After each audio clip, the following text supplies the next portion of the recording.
Hey guys, tonight we're diving into something darker than your browser history and more secretive than your ex's new relationship status, the shadowy world of undetectable drugs. Not the Hollywood kind with briefcases and car chases. I'm talking about the real substances, silent, invisible, and terrifyingly difficult to catch, that slip through airport scanners, lab tests, and even your own body's alarm system like chemical ninjas. So before you get comfortable, take a second to like the video and subscribe, but only if you actually enjoy what I do here. A huge thanks to the viewer who suggested this topic. Your curiosity helps shape this channel, and I genuinely appreciate it. Leave a comment telling me where you're listening from and what time it is for you. Somehow, it's always 2 a.m. somewhere, and you're probably half awake scrolling through existential dread.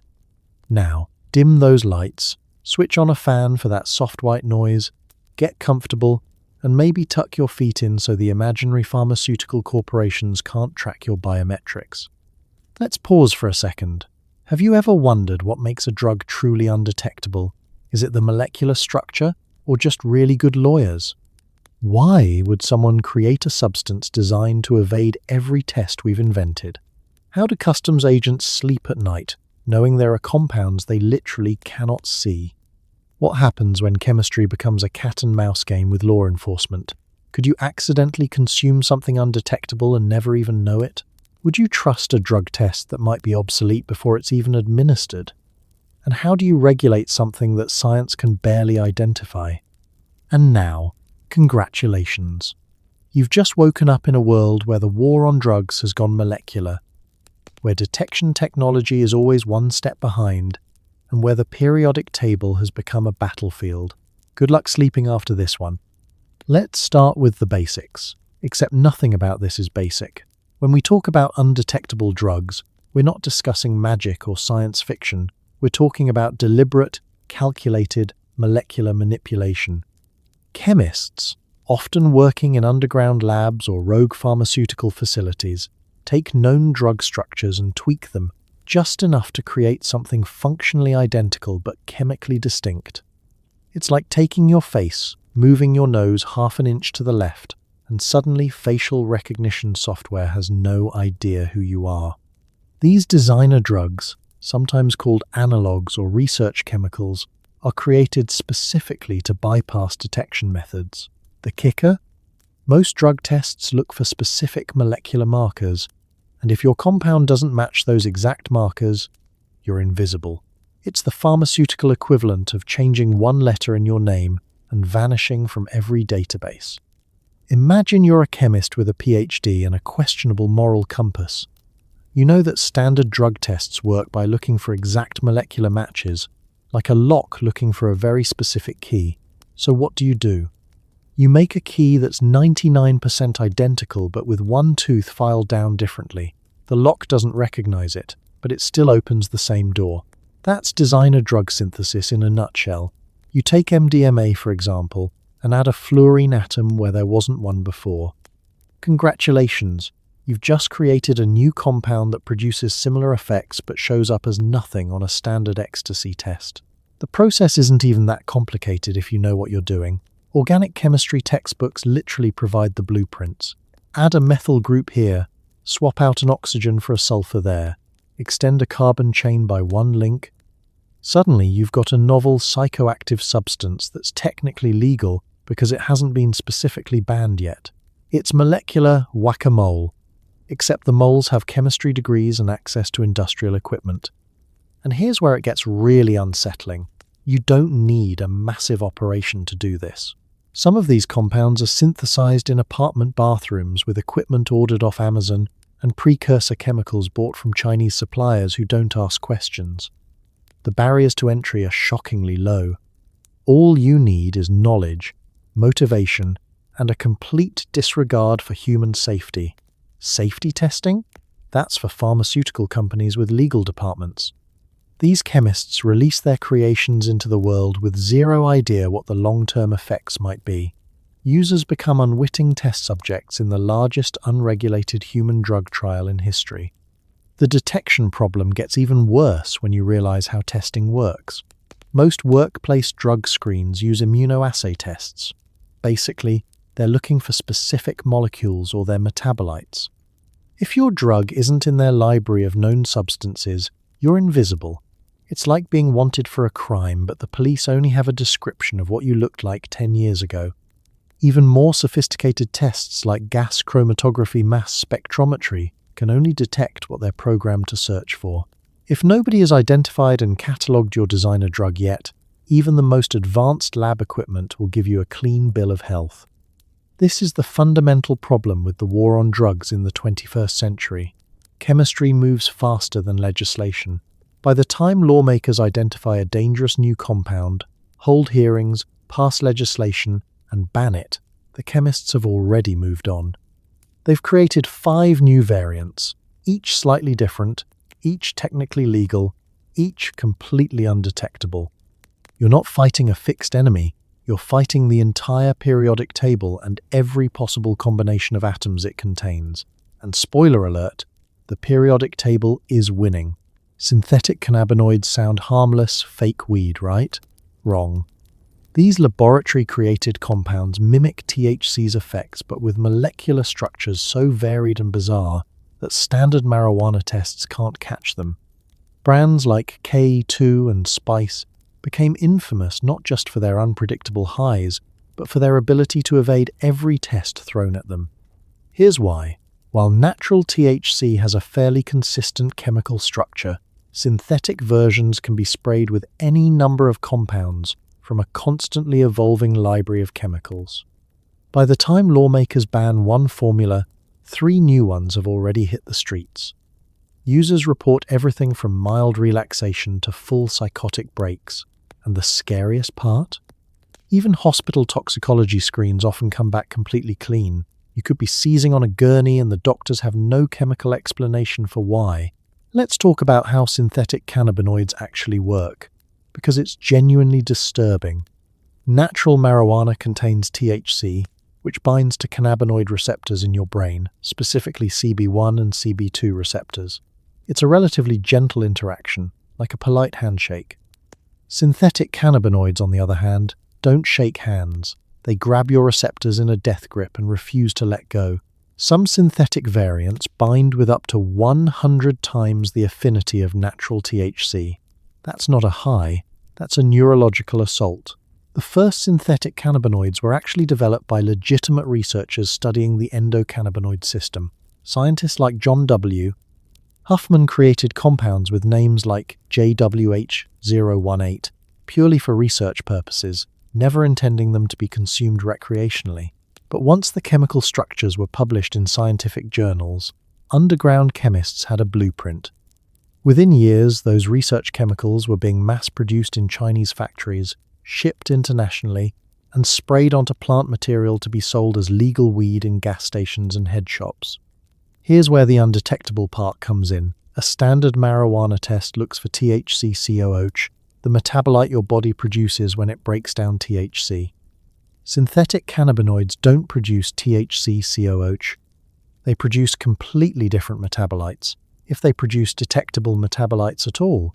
Some break down so quickly or into such obscure compounds that they're invisible to testing within hours of use. You could smoke synthetic cannabinoids on Monday and take a drug test on Tuesday, and unless that test specifically screens for the exact synthetic compound you used, and most don't, you'll pass with flying colours. But passing a drug test is small comfort when synthetic cannabinoids are sending people to emergency rooms by the thousands.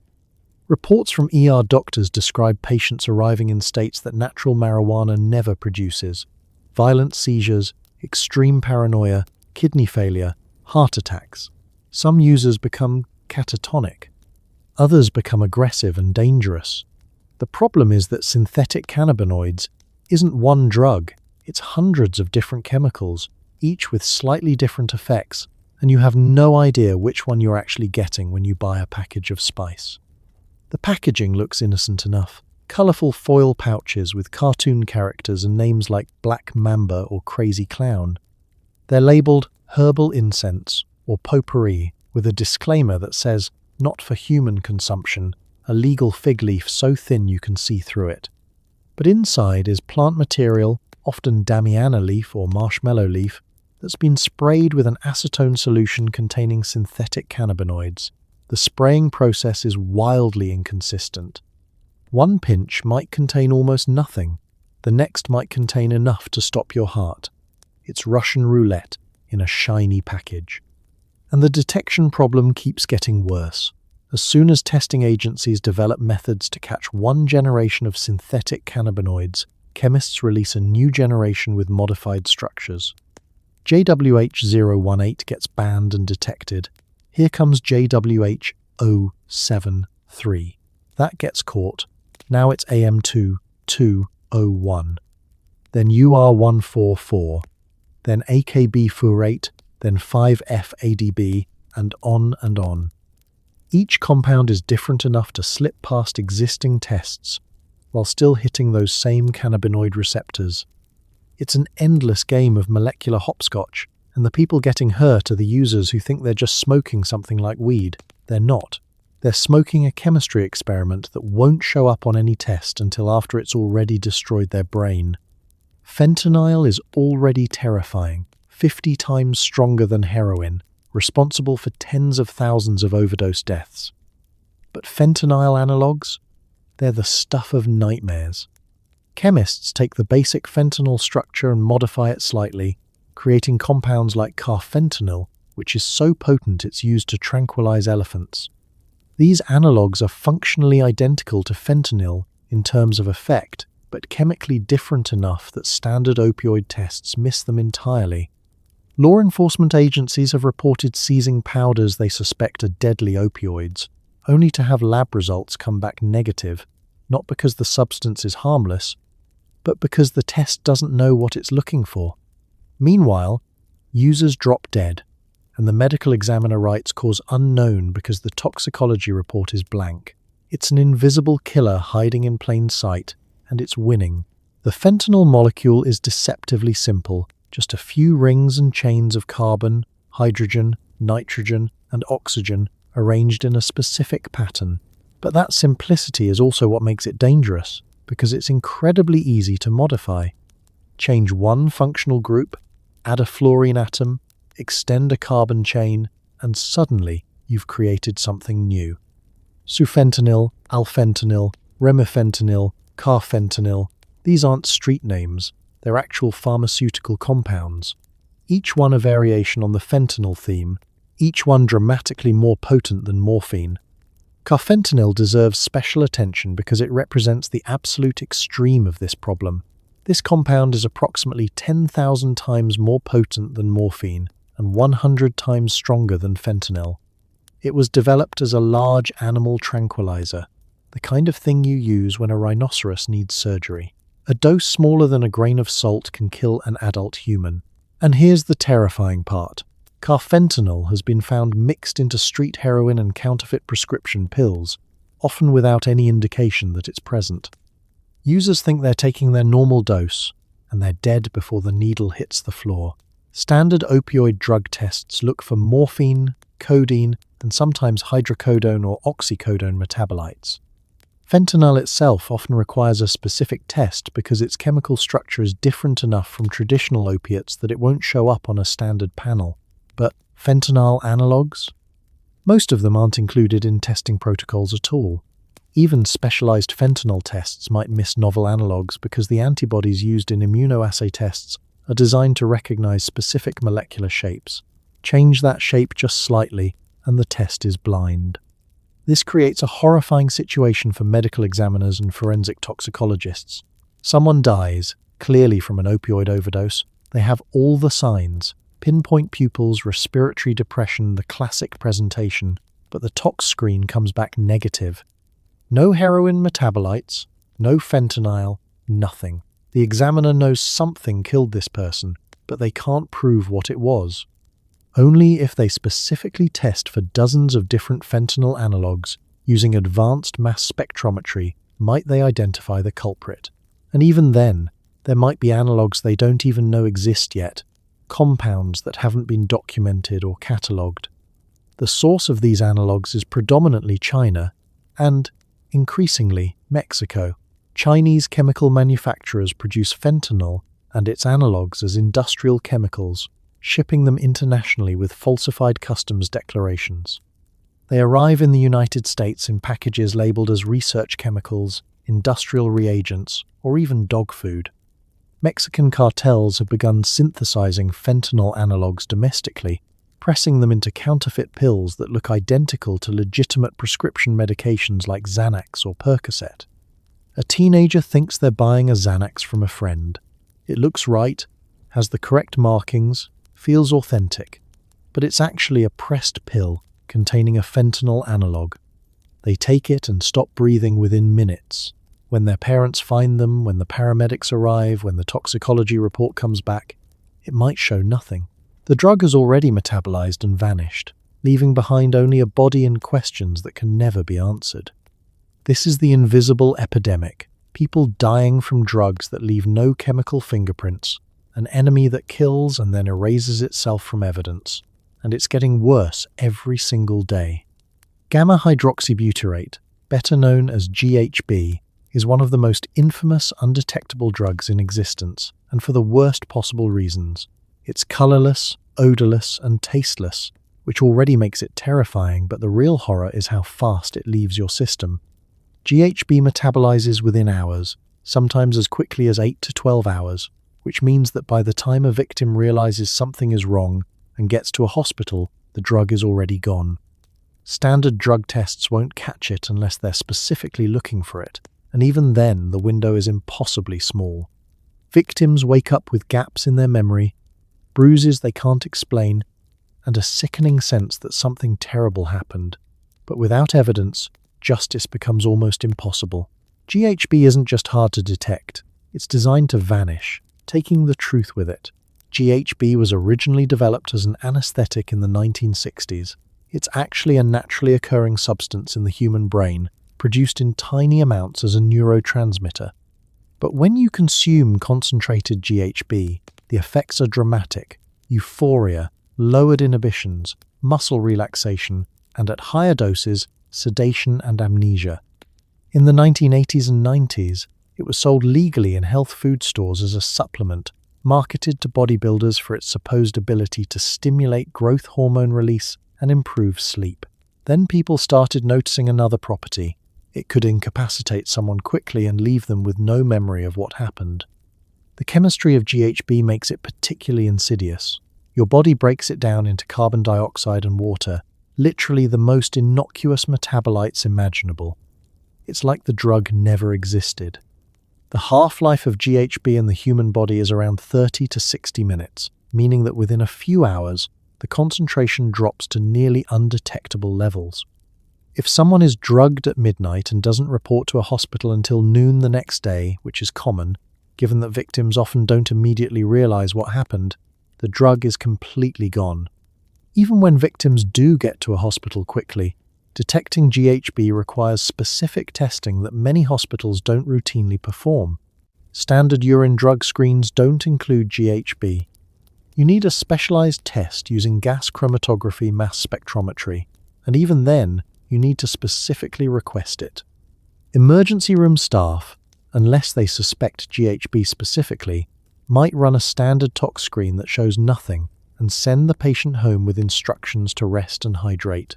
The evidence literally vanishes while they're filling out paperwork. This creates an almost perfect crime from a predator's perspective, which is exactly why GHB became known as a date rape drug. Slip it into someone's drink at a bar or party, wait 20 to 30 minutes for it to take effect, and the victim becomes drowsy, disoriented, and compliant. They might appear drunk so bystanders don't intervene. The next morning, they wake up with fragmented memories or complete blackouts, physical evidence that something happened, but no chemical proof of what incapacitated them. Law enforcement agencies have tried to address this by educating the public, distributing drink testing kits, and training medical professionals to recognize signs of GHB intoxication. Some jurisdictions have passed laws making it easier to prosecute suspected drug-facilitated sexual assault even without toxicology evidence. But the fundamental problem remains. By the time most victims realize they need help, the drug has already disappeared. It's metabolized, excreted, gone, as if it was never there at all. And here's something that makes it even worse. GHB isn't the only drug with these properties.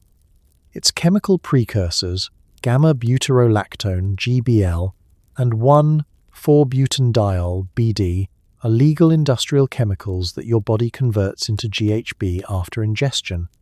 They have the same effects, the same rapid metabolism, the same vanishing act.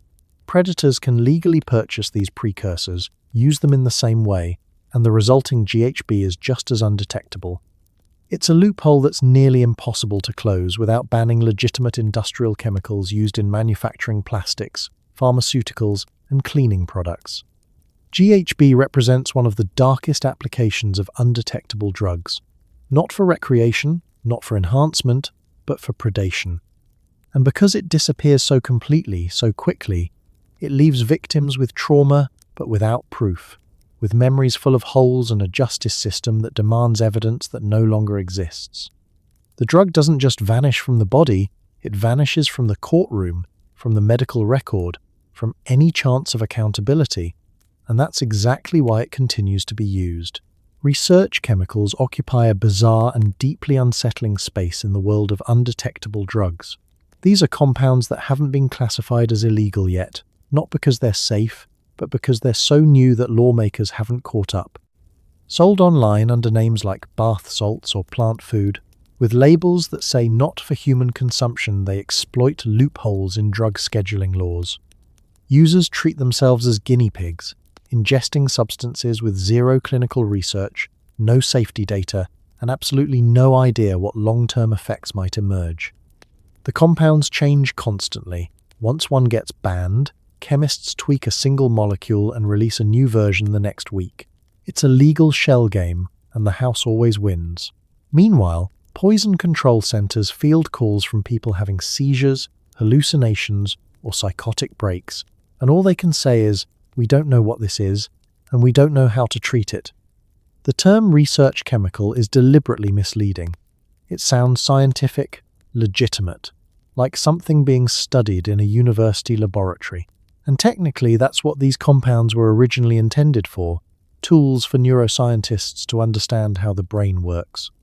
But once the chemical structures were published in academic journals, they became templates for underground chemists who saw dollar signs instead of data. These compounds were never meant for human consumption. They were meant to be tested on cell cultures and lab animals under controlled conditions, not ingested by teenagers in their parents' basement. Here's how the system works. Regulatory agencies like the DEA classify drugs into schedules based on their potential for abuse and medical value. But the process is slow. A new compound emerges. It takes months or years to gather evidence of harm, hold hearings, and pass legislation scheduling it as a controlled substance. During that entire time, the drug is technically legal. Vendors exploit this window, selling compounds openly on ClearNet websites with professional-looking packaging and detailed descriptions that carefully dance around actually recommending human use. The disclaimers are laughably transparent. For research purposes only, not intended for human or animal consumption. Sold as a botanical specimen. Everyone involved knows exactly what these chemicals are being used for, but the legal fiction is maintained.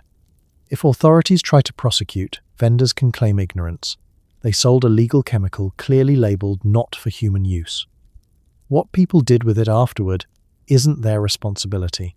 This creates a constantly shifting landscape of novel psychoactive substances.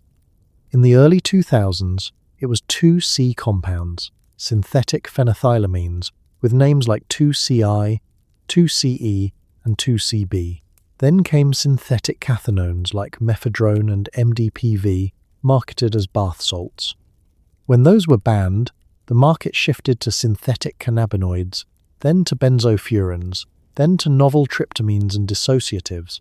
Each wave brings new compounds, new branding, new chemical structures designed to stay one step ahead of legislation. The detection problem is enormous because testing panels can't keep up. A standard drug test might screen for 50 or 100 known substances, but there are potentially thousands of research chemicals, with more being synthesized every month. Unless a specific compound has been identified, characterized, and added to testing protocols, a process that can take years. It's invisible. Users can consume these substances and pass any standard drug screen because the tests simply aren't looking for molecules that didn't exist a year ago. But the real horror isn't the lack of detection, it's the lack of safety information. When you take a pharmaceutical drug, it's been through years of testing. Animal studies, Phase 1 safety trials, Phase 2 efficacy trials, Phase 3 large-scale studies, all before FDA approval. Research chemicals skip all of that. Nobody knows what a safe dose is, what the toxic dose is, what happens if you take it repeatedly, what it does to your liver or kidneys or brain over time. Users are literally experimenting on themselves with compounds that have never been tested in humans. Online forums are filled with trip reports, first-hand accounts of people describing their experiences. Took 20 milligrams of 4-ACO-DMT, felt like a mushroom trip but cleaner. Tried 3 FPM, decent stimulant, no come down. These reports become the only source of information, an uncontrolled, crowdsourced database of human experiments. Sometimes the reports are helpful. Other times they're catastrophic. Took 150 milligrams of 25-IM-Bomi, ended up in the ER with seizures. Friend tried bromo dragonfly, died 6 hours later. The legal grey zone of research chemicals is a wild west where chemistry meets capitalism with zero regulatory oversight.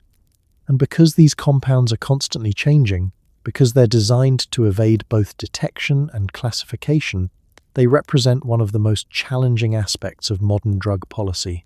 You can't schedule what you don't know exists. You can't detect what you haven't identified. And users keep treating themselves as test subjects in the largest, most dangerous, most poorly documented drug trial in human history.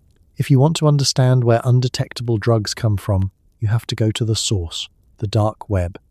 This isn't your regular internet. It's encrypted, anonymous, and filled with digital marketplaces that make Amazon look quaint. Here, chemists advertise custom-synthesized compounds with names like legal MDMA alternative or undetectable stimulant blend. Reviews are posted like Yelp ratings. Great product. Passed my probation test. Vendors ship internationally in unmarked packages, often disguised as vitamins or dietary supplements. Payment is in cryptocurrency, untraceable and irreversible.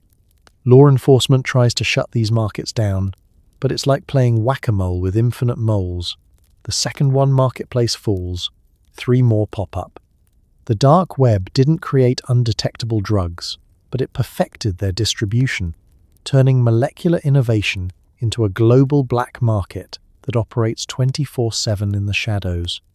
Accessing the dark web requires special software, typically Tor, which routes your internet connection through multiple encrypted nodes, masking your location and identity. Once you're in, you find yourself in a digital bazaar that looks surprisingly professional. Marketplaces like Silk Road, before it was shut down, or its successors like Alphabay, Dream Market, and dozens of others feature slick interfaces with search functions, shopping carts, and customer service departments. It's eerily normal, except the products are cocaine, heroin, counterfeit documents, weapons, and most relevant to our story, research chemicals and designer drugs. The vendors on these platforms aren't street dealers in hoodies. Many are sophisticated operations with multiple employees, professional packaging equipment, and customer bases in the thousands. They maintain reputations through escrow systems where payments are held until delivery is confirmed. Buyers leave detailed reviews rating product quality, shipping speed, and stealth, how well the package was disguised. A vendor with thousands of positive reviews can generate millions of dollars in revenue, all while remaining completely anonymous. The undetectable drug section is particularly active. Vendors offer custom synthesis services. Tell us what drug you want to mimic, and we'll create an analog that passes your specific test. They advertise their expertise openly. PhD chemist, 15 years pharmaceutical experience, specializing in novel psychoactives and undetectable performance enhancers. Some offer consultation services, helping buyers understand pharmacology, dosing, and detection windows. It's concierge drug dealing with white glove service. Shipping is an art form. Packages arrive in vacuum-sealed bags inside multiple layers of mylar to defeat drug-sniffing dogs. They're disguised as everything from birthday cards to electronics components. Return addresses are fake, often matching the recipient's location to avoid suspicion. If a package is intercepted, there's no way to prove the recipient ordered it. Plausible deniability built into the system. Law enforcement calls it controlled delivery, but unless they catch you actually opening and acknowledging the package, prosecution is difficult. Payment happens exclusively in cryptocurrency, Bitcoin initially, though vendors have shifted to more anonymous options like Monero. Transactions are irreversible and extremely difficult to trace, especially when run through mixing services that obscure the blockchain trail. Buyers convert their cash to crypto at exchanges, transfer it through multiple wallets, mix it to break the chain of custody, and finally send it to the vendor's encrypted wallet. By the time anyone tries to follow the money, the trail has gone cold across a dozen countries and hundreds of transactions. The marketplace administrators take a cut of every sale, typically 10 to 15%, and in return, they maintain the infrastructure, resolve disputes, and enforce rules. Yes, rules. Most dark web markets ban certain products: child exploitation material, weapons of mass destruction, murder-for-hire services. But drugs? Those are fair game, and business is booming. Before Alphabay was shut down in 2017, it had over 400,000 users and facilitated an estimated $1 billion in transactions. Law enforcement agencies have had some successes. They've infiltrated marketplaces, identified administrators, and shut down major operations. The takedown of Silk Road's creator, Ross Ulbricht, was a massive victory, but the dark web is hydra-headed. Cut off one marketplace, and others immediately spring up to fill the void. Within days of Alphabay closing, vendors migrated to Dream Market, Hansa, Wall Street Market, Empire Market. Users barely missed a beat. The really disturbing aspect is how accessible it's become. You don't need to be a computer expert to access the dark web anymore. There are tutorials on YouTube, guides on Reddit, step-by-step instructions that walk anyone through the process. Teenagers are ordering research chemicals to their parents' houses. College students are buying undetectable stimulants for exam week.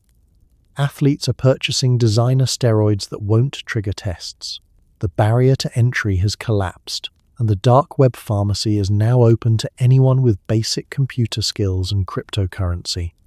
This digital marketplace has fundamentally changed the undetectable drug landscape.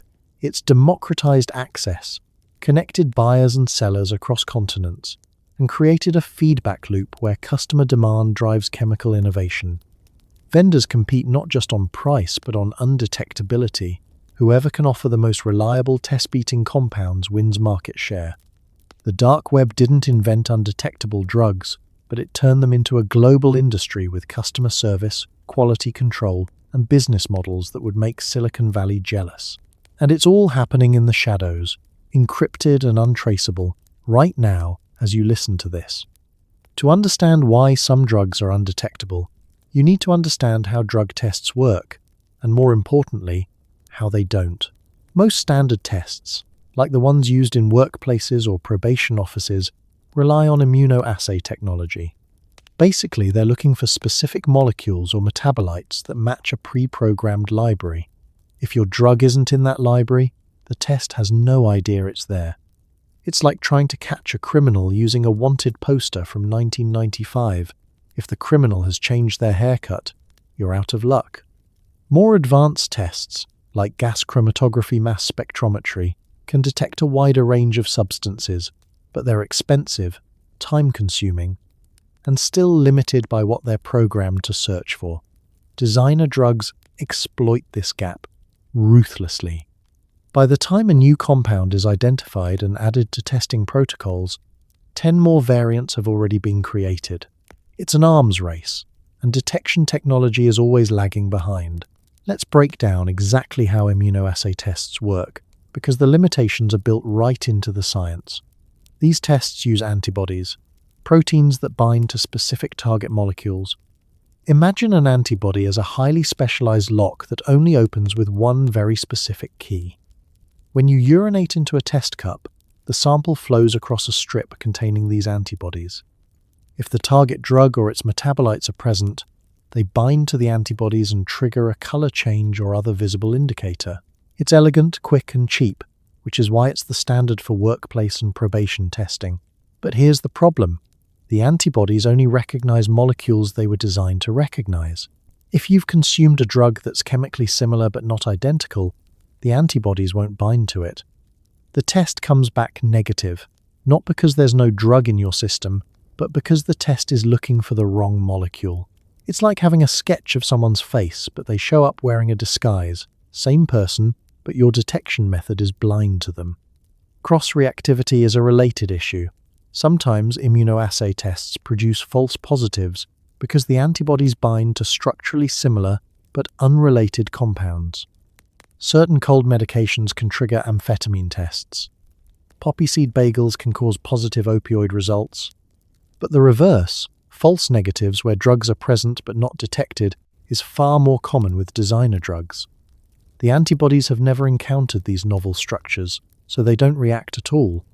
Standard panels typically test for 5 to 12 drug classes: marijuana, cocaine, opiates, amphetamines, PCP, benzodiazepines, barbiturates, and sometimes others. Within each class, the test is looking for specific compounds. A marijuana test looks for THC-COOH. An opiate test looks for morphine and codeine metabolites. But there are thousands of psychoactive compounds that don't fit into these neat categories. Synthetic cannabinoids don't produce THC-COOH. Novel opioids like fentanyl analogs don't break down into morphine. Research stimulants aren't chemically related to amphetamines. These substances slip through the cracks because they were never part of the test design. When initial immunoassay tests come back positive, they're usually confirmed with more sophisticated methods: gas chromatography mass spectrometry or liquid chromatography mass spectrometry. These are the gold standard of drug testing. They work by separating a sample into its individual chemical components, then identifying those components based on their mass and molecular structure. It's incredibly accurate and can detect substances at very low concentrations. But even these advanced tests have limitations. They still need to know what they're looking for. The machines have libraries of mass spectra, molecular fingerprints of known drugs. When an unknown compound passes through the spectrometer, its fingerprint is compared against the library. If there's a match, the drug is identified. But if the compound isn't in the library, and most novel designer drugs aren't, the machine might detect that something is there but have no idea what it is. The readout shows unknown compound or just noise that gets ignored.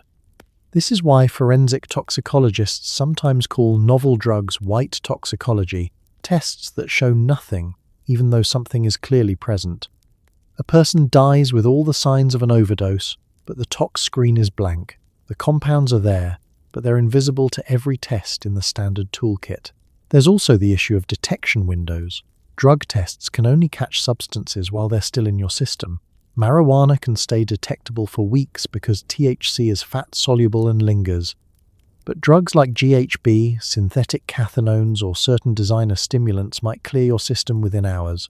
If you know the detection window and can time your usage accordingly, you become effectively invisible. It's not that the test failed, it's that the evidence has already vanished. The testing industry tries to keep up. Commercial labs regularly update their panels, adding new compounds as they're identified. But it's a reactive process. First, a drug has to cause enough problems to get noticed. Then it has to be chemically characterized and synthesized to create reference standards. Then testing protocols have to be developed and validated. The whole process can take months or years. Meanwhile, chemists are already 3 steps ahead, releasing new analogs faster than they can be documented. There's one more angle to consider: cost. Comprehensive toxicology screening that tests for hundreds of compounds using advanced mass spectrometry costs hundreds of dollars per test. Most employers aren't paying that. They're using cheap immunoassay strips that cost $5 to $10 and test for a handful of common drugs. Probation offices, schools, sports organizations, they're all working with limited budgets. So even when tests exist for novel compounds, they often aren't used because they're not economically feasible for routine screening. The result is a testing system that's fundamentally reactive, economically constrained, and technologically limited. It catches the drugs we've always caught while newer, weirder, more dangerous compounds slip past unnoticed. It's not that the science is bad, it's that chemistry moves faster than bureaucracy, and designer drug manufacturers have figured out how to exploit every gap in the system. Microdosing isn't just for Silicon Valley tech bros trying to hack their creativity, it's also a strategy for staying undetectable. The idea is simple. Consume such a small amount of a substance that it produces effects without showing up on tests. LSD microdosing, for example, involves taking roughly 1/10 of a recreational dose. Users report enhanced focus and mood without the full psychedelic experience, and because the amounts are so tiny, they often fall below the threshold of detection. It's not that the drug is chemically invisible, it's just that there's so little of it that standard tests can't reliably confirm its presence. Athletes have experimented with microdosing performance-enhancing drugs for the same reason, get the benefit without triggering a positive test. It's pharmacological stealth mode, and it works disturbingly well. The concept of microdosing has exploded in popularity over the past decade, particularly in tech industry circles, where cognitive performance is treated like an optimization problem to be solved. The typical protocol involves taking a subperceptual dose of LSD, somewhere between 10 and 20 micrograms, every third or fourth day. At this level, users don't experience visual distortions, altered consciousness, or the classic trip associated with psychedelics. Instead, they report subtle effects: improved focus, enhanced creativity, better mood, reduced anxiety. It's like turning up the brightness on your perception just slightly. From a detection standpoint, microdosing is brilliant because drug tests have threshold cutoff levels. These are the minimum concentrations below which a test returns a negative result, even if trace amounts of the drug are present. The cutoffs exist because everyone has some baseline level of various compounds in their system, and tests need to distinguish between meaningful drug use and background noise. LSD tests typically have cutoff levels around 0.2 nanograms per milliliter in urine. A recreational dose of LSD, 100 to 200 micrograms, will produce metabolite concentrations well above this threshold for about 24 to 48 hours. But a microdose? It might never rise above the cutoff at all. There's another factor at play. LSD is notoriously difficult to test for even under normal circumstances. It's used in such small quantities and metabolizes relatively quickly. The primary metabolite, 2-oxo-3-hydroxy-LSD, is what tests actually detect, and it only remains in measurable concentrations for a brief window. A standard urine test might catch LSD use for 1 to 3 days after consumption. Blood tests have even shorter windows, just 6 to 12 hours. Hair follicle tests can theoretically detect LSD for longer periods, but they're rarely used and require specialized equipment. So even if you're not microdosing, LSD is already one of the more difficult drugs to catch. Microdosing just pushes the concentrations below detection thresholds entirely. Athletes have taken notice. There are persistent rumors and some documented cases of competitors microdosing EPO, erythropoietin, testosterone, or growth hormone to gain performance advantages without triggering anti-doping tests. The strategy is called threshold dosing, and it works on the same principle. Stay just below the levels that would register as positive. Anti-doping agencies have tried to combat this by implementing biological passport programs that track an athlete's baseline values over time. If your testosterone suddenly jumps, even if it's still within normal range, that change itself becomes suspicious. But even biological passports have limitations. Normal variation, stress, diet, and other factors can cause fluctuations. The pharmaceutical industry has known about threshold dosing for decades because they deal with it in therapeutic contexts. Many medications have a concept called minimum effective concentration, the lowest blood level at which the drug produces its intended effect. Patients who don't reach this threshold don't get the therapeutic benefit, even though the drug is present in their system. Microdosers are essentially trying to find the sweet spot where a substance produces desirable effects while remaining below detection thresholds. It's pharmacokinetics, weaponized for evasion. Psilocybin microdosing has become equally popular, particularly among people seeking alternatives to traditional antidepressants or anxiety medications. A typical microdose is about 0.1 to 0.3 grams of dried mushrooms, compared to a recreational dose of 1 to 3 grams. Again, the effects are subtle: mood improvement, reduced rumination, better emotional regulation, and the amounts are small enough that metabolites may not accumulate to detectable levels. Psilocybin converts to silocaine in the body, which is what tests detect, but silocaine has a relatively short half-life and clears the system within about 24 hours even at recreational doses. At microdose levels, it might be completely undetectable within hours. There's a certain irony to microdosing as an undetectable strategy. The whole point of drug tests is to detect impairment or performance enhancement, but microdoses are specifically designed to provide benefits without obvious impairment. From a pharmacological perspective, a microdose user is consuming drugs. From a practical testing perspective, they're clean. The gap between those two realities is where microdosing lives, a pharmacological grey zone where chemistry meets policy, and neither one quite knows what to do with the other. The most troubling aspect of microdosing from a detection standpoint is how easily it could spread. As knowledge about threshold levels, metabolite windows, and testing protocols becomes more accessible through online communities and forums, more people figure out how to game the system. It's not even particularly difficult. Once you know what tests are looking for and at what concentrations, staying below those thresholds is just a matter of careful dosing and timing. Microdosing turns drug testing from a binary caught or not caught system into a precision game where users with enough knowledge can consume substances with near impunity. And there's no obvious solution because lowering detection thresholds would increase false positives from environmental exposure or incidental contact, making tests less reliable overall. Microdosing has found the vulnerability in the system, and it's not clear that vulnerability can ever be fully closed. When we think of undetectable drugs, we usually picture recreational substances or criminal enterprises, but some of the most sophisticated undetectable compounds are designed for athletes.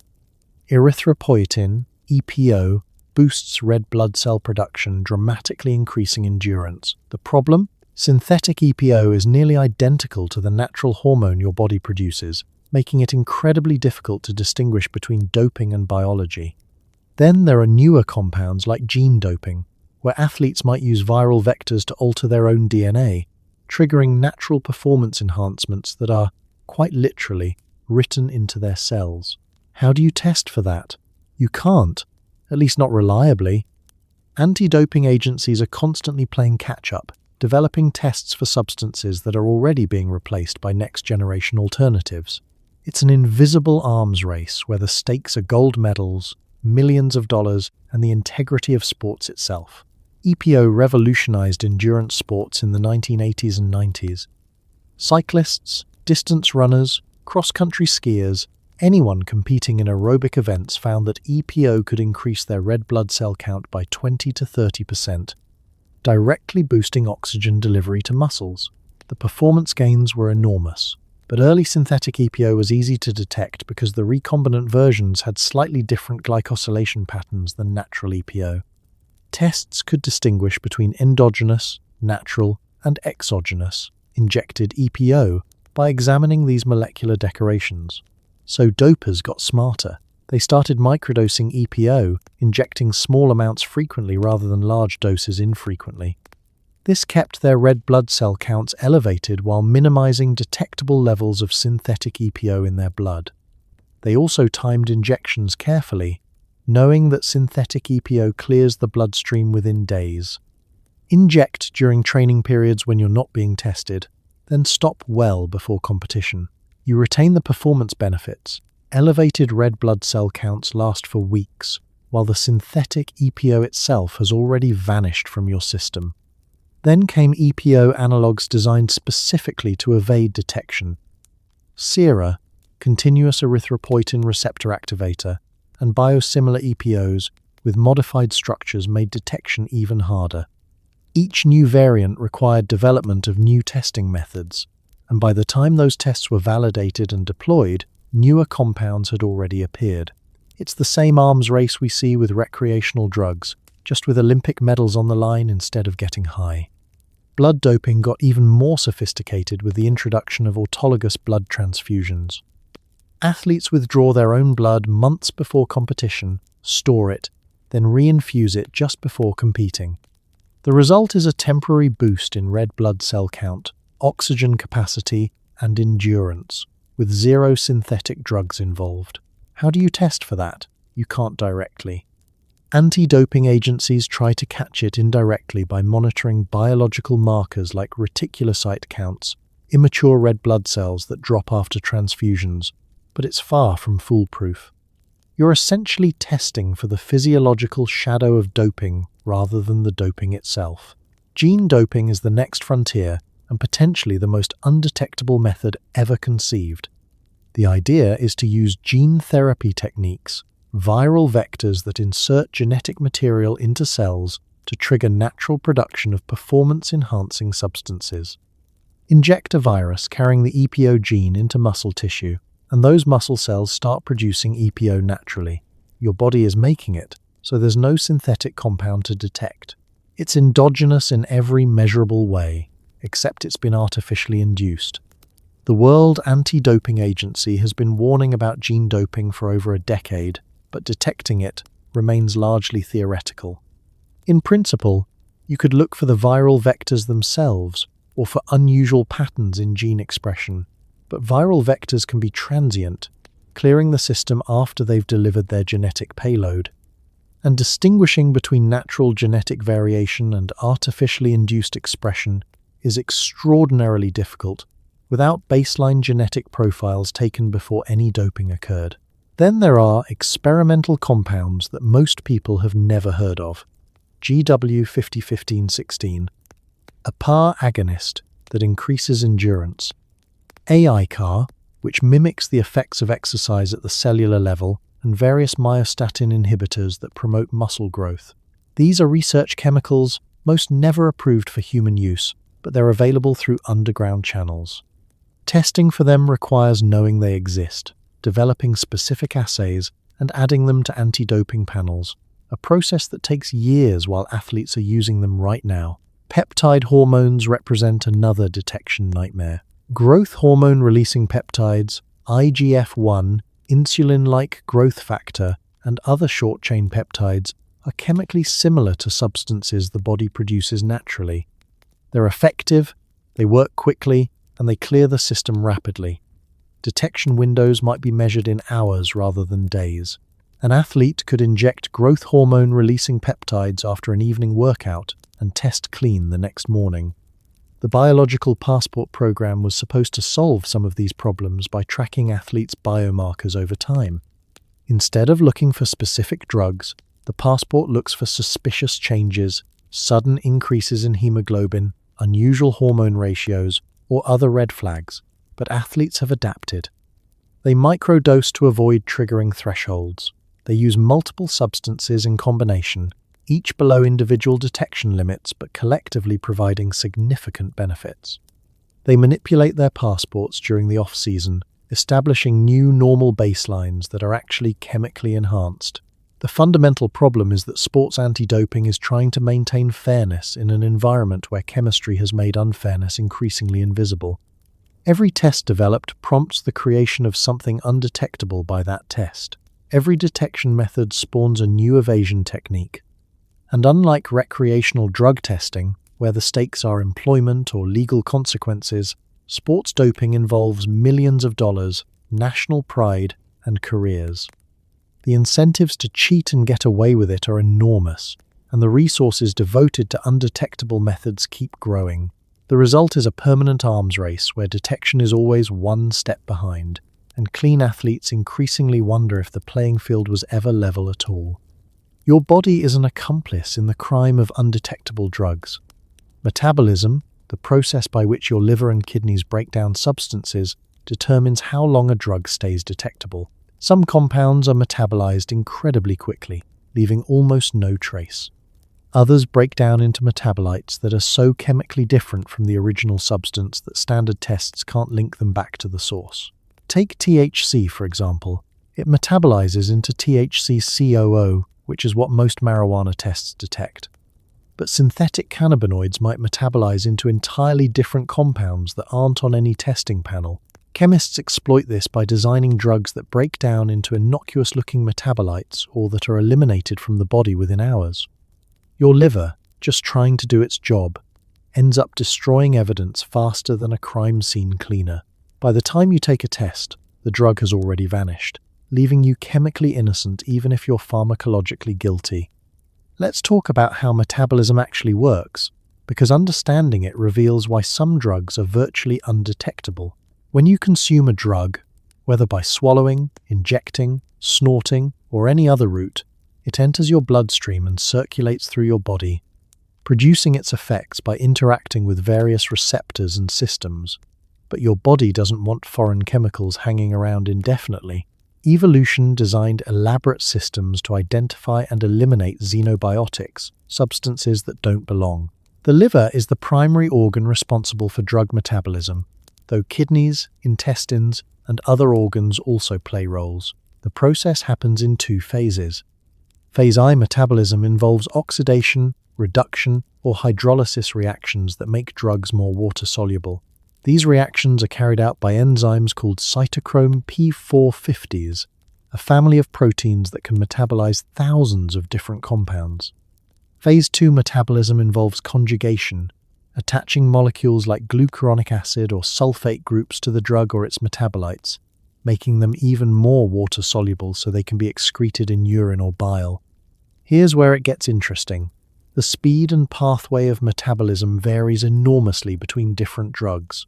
Some compounds are metabolized in minutes, others take days. Some produce metabolites that look similar to the parent drug, others produce completely different structures, and this variability is what creates detection windows and, more importantly, detection blind spots. GHB is a perfect example of fast metabolism creating undetectability. Your body breaks down GHB into carbon dioxide and water, literally the most innocuous end products imaginable, within just a few hours.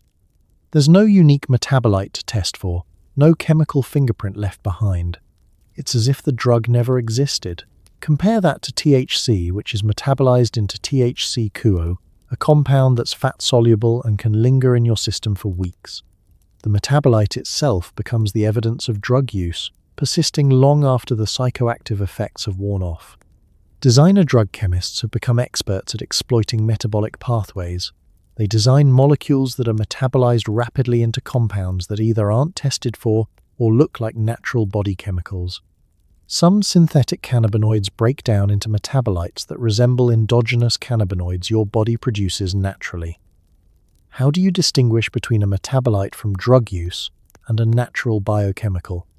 In many cases, you can't without extremely sophisticated analysis that's not practical for routine testing. There's also the phenomenon of prodrugs, substances that aren't active themselves but are converted into active drugs by metabolism. GBL gamma-butyrolactone and 1,4-BD, 1,4-butanediol are legal industrial chemicals that your body metabolizes into GHB. You consume the prodrug which isn't tested for, and your liver converts it into the drug you actually wanted. By the time it could be detected as GHB, it's already metabolizing away. The prodrug approach creates a double layer of undetectability. The consumed substance isn't the controlled one, and by the time it becomes the controlled substance, it's already on its way out of your system. Individual differences in metabolism also matter. Genetic variations in cytochrome P450 enzymes mean some people metabolize drugs much faster than others. Someone with highly active CYP2D6 enzymes might clear a drug from their system in 6 hours, while someone with slower variants might take 12 hours. This creates uncertainty in detection windows. There's no single answer for how long a drug remains detectable because it depends on your unique biochemistry. Drug interactions can also alter metabolism in ways that affect detectability. Taking certain medications can inhibit or induce metabolic enzymes, slowing down or speeding up how quickly other drugs are processed. Grapefruit juice is famous for inhibiting CYP3A4, an enzyme that metabolizes many drugs.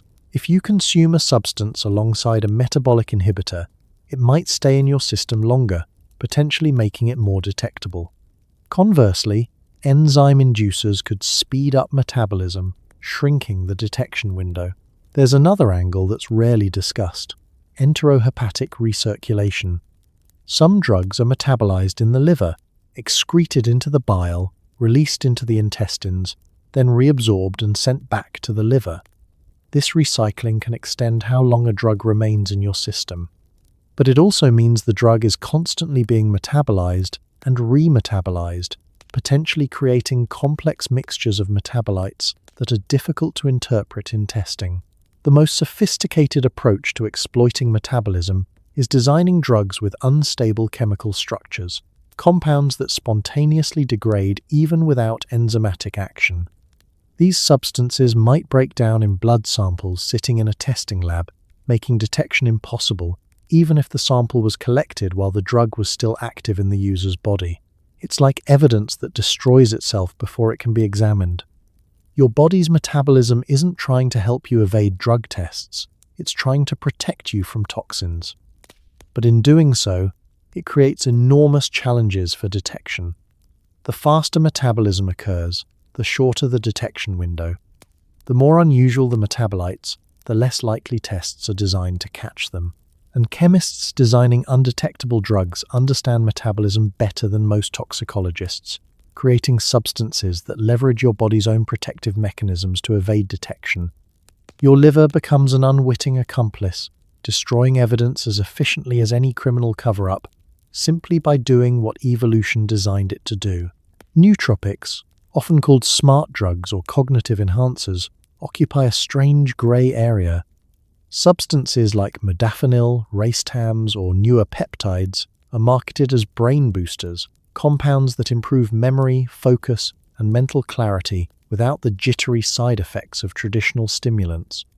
Because many nootropics aren't classified as controlled substances, they're legal to purchase and consume in many places. And because they're legal, they're not typically included in drug testing panels.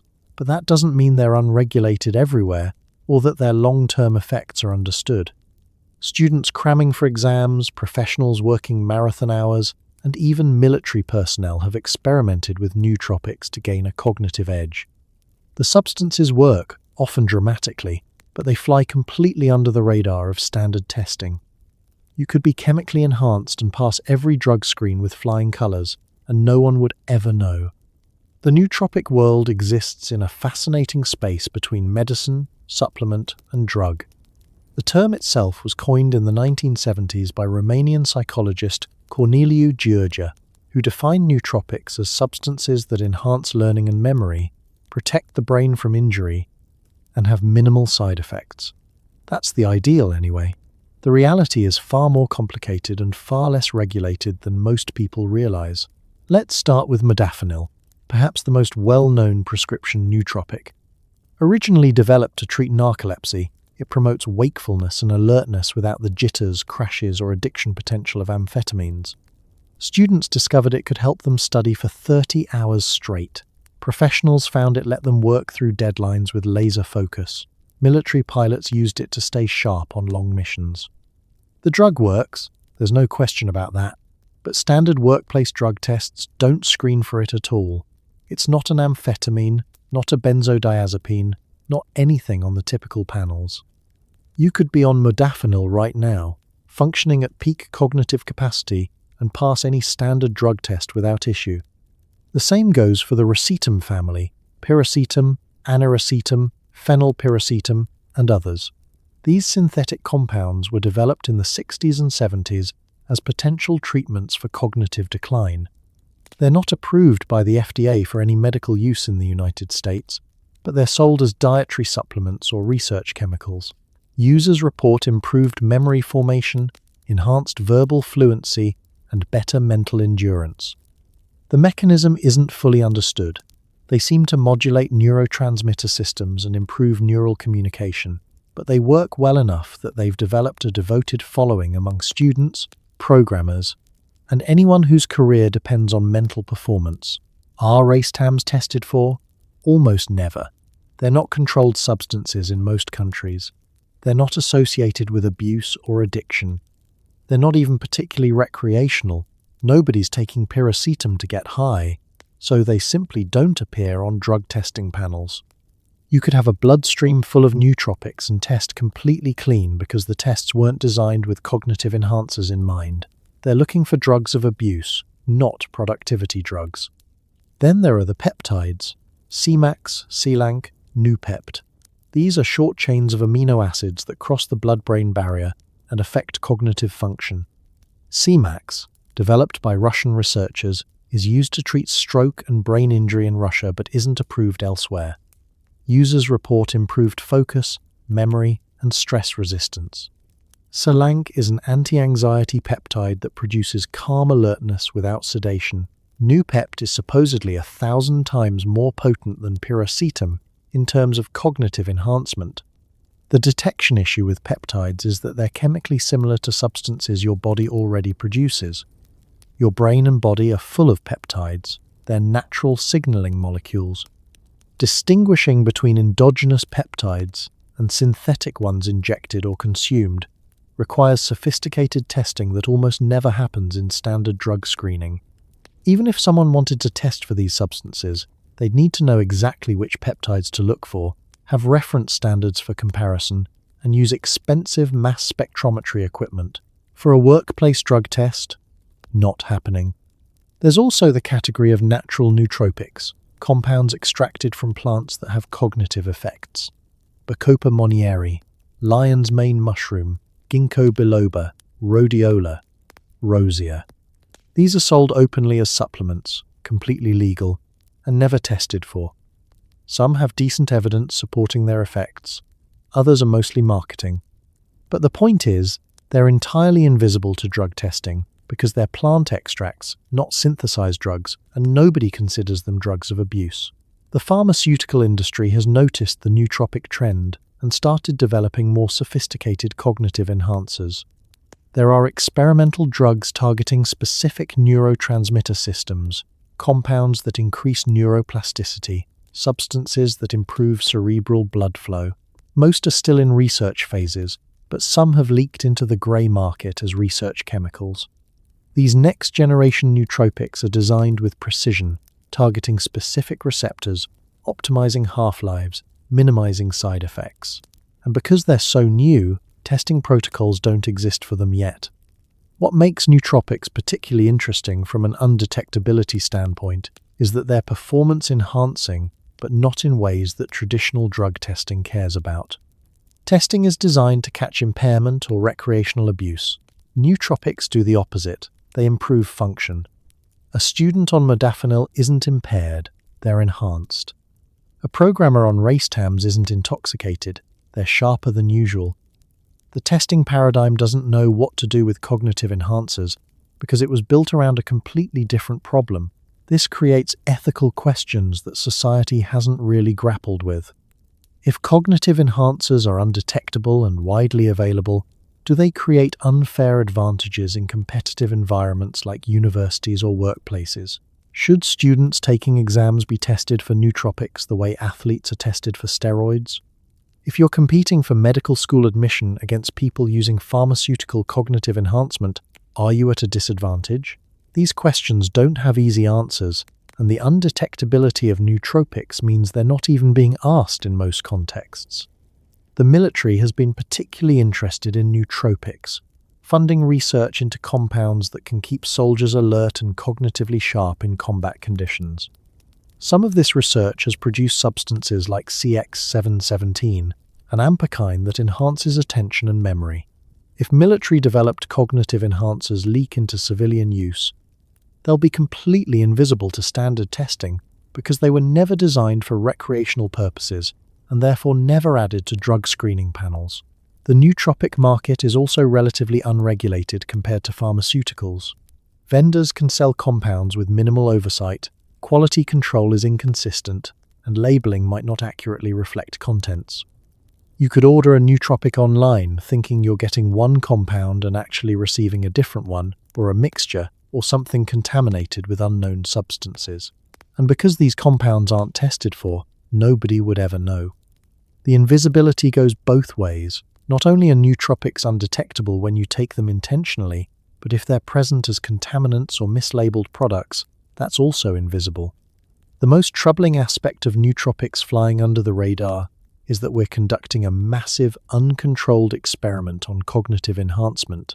Millions of people are consuming substances that affect brain function in ways we don't fully understand, with long-term consequences we haven't studied, in combinations that have never been tested, all while being completely invisible to any monitoring or oversight. The drugs aren't hiding because they're illegal or dangerous. They're hiding because the system never imagined that people would want to chemically enhance normal brain function. And now that they do, the testing infrastructure has no idea they're there. Peptides are short chains of amino acids, the building blocks of proteins. They sound innocent, almost nutritional, but certain peptides have powerful effects on the body, stimulating growth hormone release, accelerating muscle repair, or boosting fat loss. And because they're chemically similar to substances your body naturally produces, detecting synthetic peptides is extraordinarily difficult. Athletes have used peptides like GHRP6, ipamorelin, and CJC1295 to enhance performance in ways that are nearly impossible to prove. The peptides metabolize quickly, leaving little trace, and tests designed to catch them are expensive, specialized, and not widely used. Even when testing exists, the line between natural hormone levels and synthetic enhancement is blurry. How do you prove someone injected a peptide when their blood work looks almost identical to someone who just has good genetics? You can't, and that's exactly the problem. The peptide revolution in performance enhancement started when athletes realized that directly injecting growth hormone had detection problems, but also cost issues. Pharmaceutical-grade HGH is expensive.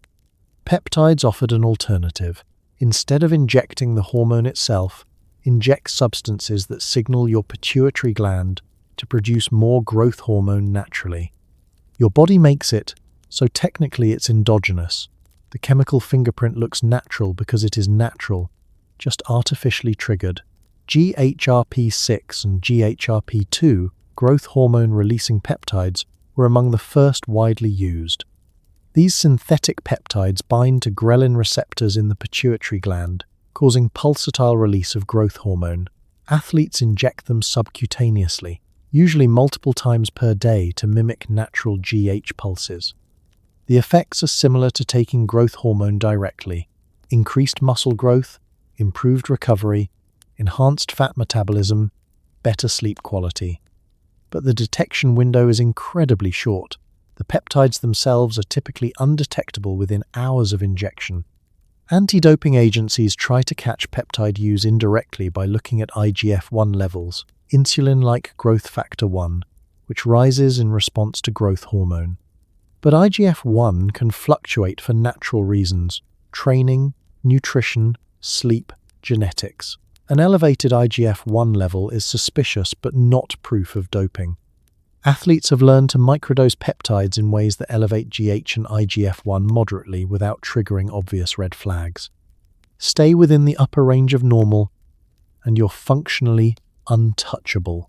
CJC1295 is even more sophisticated. It's a growth hormone-releasing hormone analog that has been modified to have an extended half-life. A single injection can stimulate GH release for days or even weeks, depending on the variant. This means fewer injections, less frequent dosing, and an even smaller detection window for the peptide itself. By the time you're tested, the CJC1295 has long since cleared your system, leaving behind only the natural-looking effects it triggered. Ipamorelin is another favorite because it's highly selective. It stimulates growth hormone release without significantly affecting cortisol or prolactin, minimizing side effects and making the hormone profile look more natural. Athletes stack these peptides in combinations, using several different types to create synergistic effects while staying below individual detection thresholds. It's peptide cocktailing, and it's incredibly difficult to prove. Then there's TB500 and BPC157, peptides that promote healing and tissue repair. TB500 is a synthetic version of thymosin beta-4, a naturally occurring peptide involved in wound healing and cell migration. BPC157 is derived from a protective protein found in stomach acid. Athletes use these peptides to recover from injuries faster, reduce inflammation, and accelerate tendon and ligament repair. The performance advantage isn't direct like steroids. You're not getting bigger or stronger immediately. But if you can train harder, recover faster, and heal from injuries that would sideline competitors, the cumulative advantage is enormous. Are TB500 and BPC157 tested for? Rarely, and even when they are, detection is problematic. These peptides are close to naturally occurring substances. Your body produces thymosin beta-4. Distinguishing between natural levels and synthetic supplementation requires baseline measurements and sophisticated analysis that most testing doesn't include. BPC157 is even trickier because it's so short-lived in the body. It might be completely metabolized within hours, leaving no trace except the accelerated healing it triggered. Melanotan-2 is a peptide originally developed as a tanning agent. It stimulates melanin production, darkening skin. But users notice side effects: reduced appetite, increased libido, and improved body composition. Bodybuilders started using it as a pre-competition peptide to darken their tan while losing those last few percentage points of body fat. Is it performance enhancing? Arguably, yes. Is it tested for? Almost never. It's a cosmetic peptide that happens to have metabolic effects, so it exists outside the normal scope of anti-doping concern. The fundamental problem with peptide testing is chemical similarity to endogenous compounds. Your body is producing peptides constantly, signaling molecules that regulate every physiological process. Introducing synthetic peptides is like adding a few drops of water to an ocean and then trying to identify exactly which molecules came from the drops. Even when tests can detect exogenous peptides, they often can't do it reliably enough for legal or disciplinary action. You need concrete proof, not suspicious patterns. Detection methods do exist for some peptides.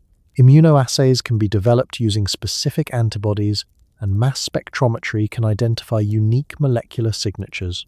But these methods are expensive, time-consuming, and require knowing exactly what to look for. If an athlete is using a novel peptide that hasn't been characterized or added to testing protocols yet, it's invisible. And new peptides are being researched and released constantly.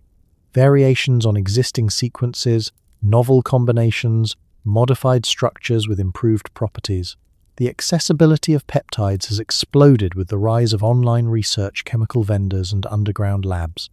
You can order vials of GHRP6, CJC1295, or BPC157 from websites that ship internationally. The peptides arrive as lyophilized powder in small vials, looking exactly like prescription medications. Mix them with bacteriostatic water, load them into insulin syringes, and you're ready to go. The barrier to entry is low, you don't need a prescription, you don't need medical supervision, just a credit card and a PO box. Quality control is a concern. Not all peptide vendors are reputable.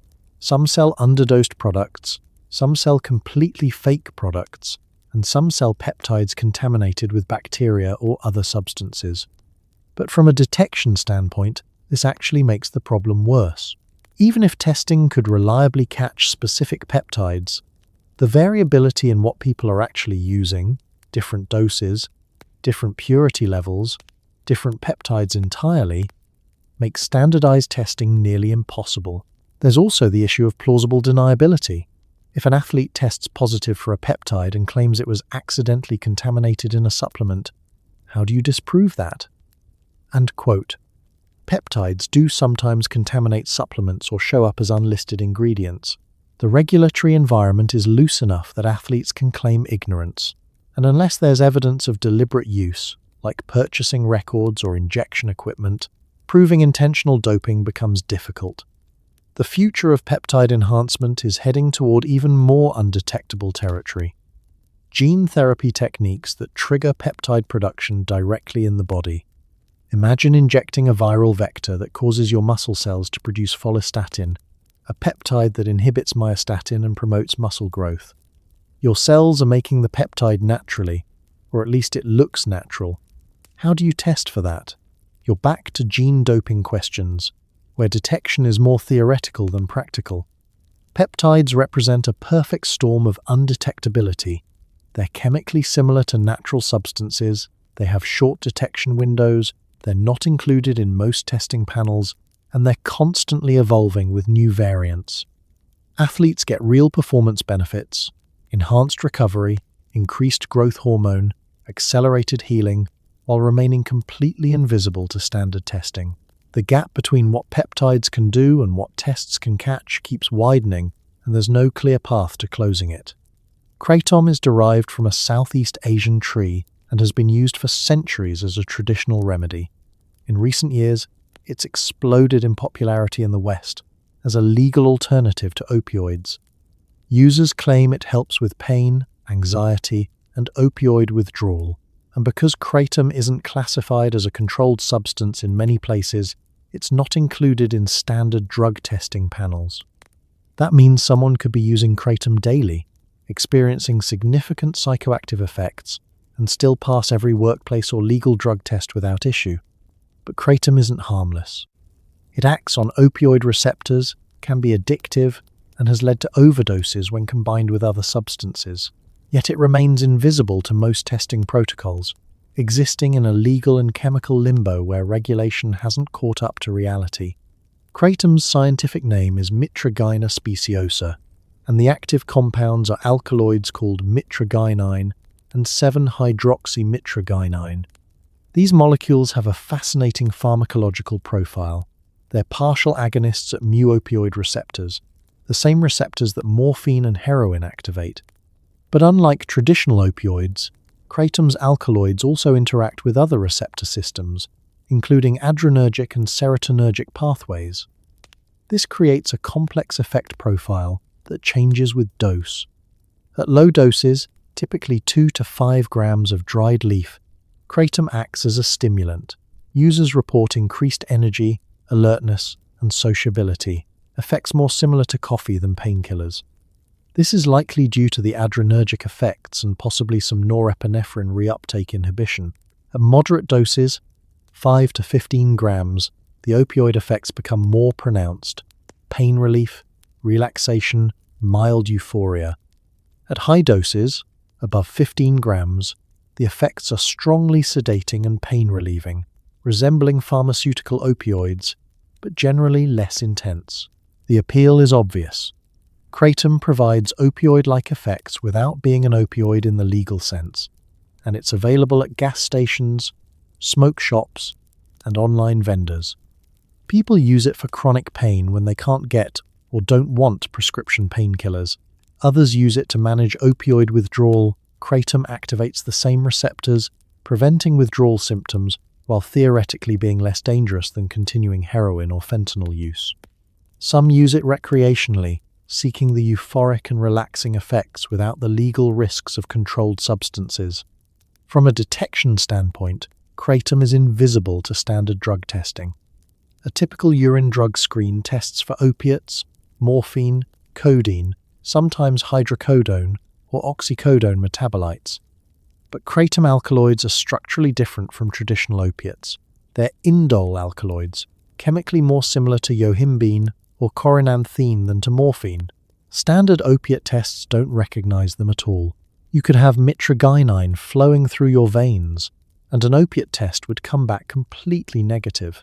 Specialized kratom tests do exist. They use immunoassay or chromatography mass spectrometry to detect mitragynine or its metabolites. But these tests are rarely used outside of specific contexts, maybe in drug treatment programs where counselors suspect kratom use, or in forensic investigations after a kratom-related death. Standard workplace testing, probation testing, athletic screening, None of them include kratom. It's simply not on the radar for most testing programs. This creates situations where people subject to drug testing turn to kratom as a legal workaround. Someone on probation with random drug tests can't use marijuana, but they can use kratom with zero detection risk. An athlete in a sport with opiate screening can't take prescription painkillers, but kratom is fair game. A truck driver subject to DOT testing can't use any controlled substances, but kratom isn't controlled in most states, so they use it for pain management and pass every test. The legality is complicated and rapidly changing. The DEA has considered scheduling kratom as a controlled substance multiple times, most notably in 2016, when they announced plans to emergency schedule it as Schedule 1. Public outcry from kratom advocates, including people using it to manage chronic pain or opioid addiction, led the DEA to withdraw the proposal. Since then, kratom has remained legal at the federal level, though several states and municipalities have banned it. The legal status is precarious. It could change at any time, but for now, it exists in limbo. But just because kratom is legal and undetectable doesn't mean it's safe. There have been deaths associated with kratom use, though usually involving other substances as well. Pure kratom overdoses are rare but possible, particularly with concentrated extracts or when combined with other sedatives or opioids. The alkaloids can cause respiratory depression at very high doses, similar to traditional opioids. There are also concerns about contamination. Kratom products are not FDA regulated, so quality control varies wildly. Some products have been found contaminated with salmonella, heavy metals, or even synthetic opioids. Addiction is another concern. Regular kratom users can develop tolerance, needing higher doses to achieve the same effects. Apps. Withdrawal symptoms occur when heavy users stop. Anxiety, irritability, insomnia, muscle aches, sweating. The withdrawal isn't as severe as heroin or prescription opioid withdrawal, but it's real and unpleasant. People who start using kratom to escape opioid addiction sometimes find themselves dependent on kratom instead, trading one dependency for another. The kratom community is passionate and vocal. Advocacy groups argue that kratom is a valuable harm reduction tool, a natural alternative to dangerous pharmaceuticals, and a traditional medicine with centuries of safe use. Critics point to addiction potential, lack of regulation, and deaths associated with kratom-containing products. The science is still catching up. Good quality studies on kratom's long-term effects, addiction potential, and therapeutic value are limited. From an undetectability perspective, kratom represents a category of legal substances that produce significant psychoactive effects, but remain invisible to standard testing because they were never considered drugs of abuse in Western contexts. Testing is built around substances that have histories of regulation and medical concern.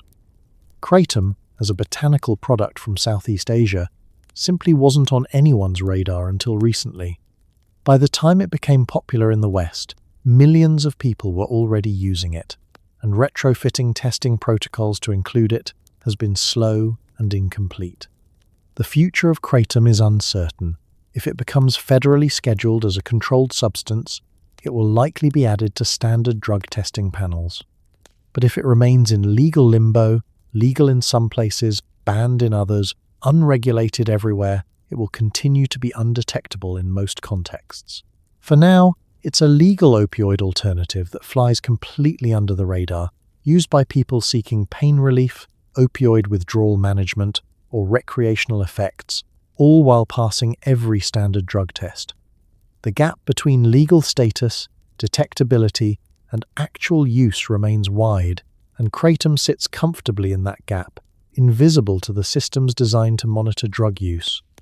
Adulterants are substances added to urine or blood samples specifically to interfere with drug tests. Some mask the presence of drugs, others chemically alter the sample to produce false negatives. Common adulterants include household chemicals like bleach, vinegar, or detergent, but more sophisticated products are sold online with names like Urine Luck or Clear Choice. These products contain chemicals like nitrites or glutaraldehyde that break down drug metabolites in real time, rendering them undetectable. Testing labs have started screening for adulterants, but it's another game of cat and mouse. New masking agents are constantly being developed, and by the time labs update their protocols, users have already moved on to the next trick. Adulterants don't make the drug undetectable, they just sabotage the test, turning science into a rigged game. The adulteration of drug test samples is as old as drug testing itself. The moment people were told they'd be tested for drugs, they started figuring out ways to beat the tests. Early methods were crude, diluting urine with water, adding salt or soap, even substituting someone else's clean urine. But as testing became more sophisticated, so did adulteration techniques. Let's start with the simple household adulterants. Bleach, for example, can oxidize and destroy certain drug metabolites, particularly THC-COOH, the marijuana metabolite, and morphine metabolites. Just a few drops added to a urine sample can produce a false negative. The problem is that bleach also dramatically affects the sample's appearance. It can change color, create unusual chemical readings, and produce a strong odor. Modern testing labs check for oxidizing agents and would flag a bleach-adulterated sample immediately. Vinegar and other acids can interfere with immunoassay tests by altering pH levels. Most drug tests are designed to work within a normal urine pH range of 5 to 8. Acidifying the sample can cause false negatives by preventing antibodies from binding properly to drug metabolites. But again, labs now routinely check pH levels and will reject samples outside the normal range. Salt sodium chloride was another early adulterant. High concentrations of salt can interfere with immunoassay tests, particularly older formats. But excess salt affects specific gravity, the density of urine compared to water. Normal urine has a specific gravity between 1.003 and 1.030. A sample adulterated with salt might have abnormally high specific gravity, triggering rejection. As testing labs got better at catching these crude adulterants, a market emerged for commercial adulteration products. These are sold online or in head shops as detox or cleansing products, but they're specifically designed to sabotage drug tests. One of the most effective was a product called Urine Luck, which contained pyridinium chlorochromate, a powerful oxidizing agent. Just a small amount added to a urine sample could rapidly oxidize and destroy drug metabolites within seconds. The scary thing about Urine Luck and similar products is how well they worked. They could produce clean test results even for heavy drug users, and they were difficult to detect because the oxidizing agents broke down quickly. Labs eventually developed specific tests for pyridinium chlorochromate and other oxidizers, but for a while, these products gave users an almost guaranteed way to beat tests. Glutaraldehyde is another powerful adulterant. It's a disinfectant and preservative that can denature proteins and alter the chemical structure of drug metabolites. Products containing glutaraldehyde are still sold under various brand names, marketed as detox agents. They work by chemically attacking the metabolites that tests are looking for, breaking them down into undetectable fragments. Nitrites, specifically sodium nitrite or potassium nitrite, are particularly effective at interfering with marijuana tests. They work by oxidizing THC-COOH metabolites, making them unrecognizable to immunoassay antibodies. Nitrite-based adulterants were widely used until labs started testing for nitrite presence. Now, most comprehensive drug testing panels include nitrite screening as a validity check. Then there are more exotic adulterants, peroxidase enzyme products that mimic natural urine components while destroying drug metabolites, surfactants that interfere with immunoassay reactions, chromate salts that oxidize metabolites. Each new adulterant requires labs to develop new detection methods, and the cycle continues. The testing industry has responded with specimen validity testing, SVT. Modern drug tests don't just look for drugs, they look for signs of adulteration. This includes checking pH, specific gravity, creatinine levels to detect dilution, oxidizing agents, nitrites, glutaraldehyde, and unusual chromogens. Samples that fail validity testing are rejected, and the person being tested is typically required to provide a new sample under more controlled conditions. But specimen validity testing isn't perfect. Some adulterants are difficult to detect because they're chemically similar to natural urine components or because they break down rapidly after doing their job. There's also the issue of cost. Comprehensive validity testing adds expense to each test. Not all testing programs use full SVT panels, particularly cheaper workplace screening programs. There's another category of adulteration, dilution. This doesn't involve adding foreign substances, just drinking massive amounts of water before the test to flush drug metabolites below detection thresholds. The downside is that dilution also lowers creatinine levels and specific gravity, making the sample obviously suspicious. So users started taking vitamin B supplements to restore urine color dilution makes it clear, and creatinine supplements to restore creatinine levels. Some even take diuretics to speed up the dilution process. Commercial detox drinks are essentially sophisticated dilution protocols. They contain water, vitamins to color the urine, creatinine or creatine, which converts to creatinine, and sometimes herbal diuretics. The instructions typically tell you to drink the product, urinate several times to flush your system, then provide your test sample during the window when metabolites are temporarily diluted below detection thresholds, but your urine chemistry still appears normal. Synthetic urine is perhaps the ultimate adulteration, replacing your sample entirely with laboratory-formulated fake urine. These products contain urea, uric acid, creatinine, appropriate pH and specific gravity, and even yellow coloring. They're sold in bottles or pouches that can be concealed on the body, often with heating elements to maintain body temperature, since temperature is one validity check. The challenge is the substitution itself, getting fake urine into the collection cup without being observed. Some testing environments try to prevent substitution with direct observation, requiring someone to watch you urinate into the cup. But this is invasive and uncomfortable, so many workplaces don't do it. Other methods include supervised collection observer outside the bathroom listening for unusual sounds, limited access to water in the collection area, and temperature strips on collection cups that immediately verify sample temperature. The most sophisticated adulteration approach combines multiple strategies, mild dilution to lower metabolite concentrations without triggering validity flags, plus targeted adulterants to specifically interfere with the drugs being tested for, plus masking agents that make the adulteration itself harder to detect. It's chemical warfare against the testing process, and it's surprisingly effective when done correctly. Testing labs constantly update their protocols, adding new validity checks and improving detection methods. But adulterant manufacturers are equally motivated, constantly developing new products that exploit gaps in current testing.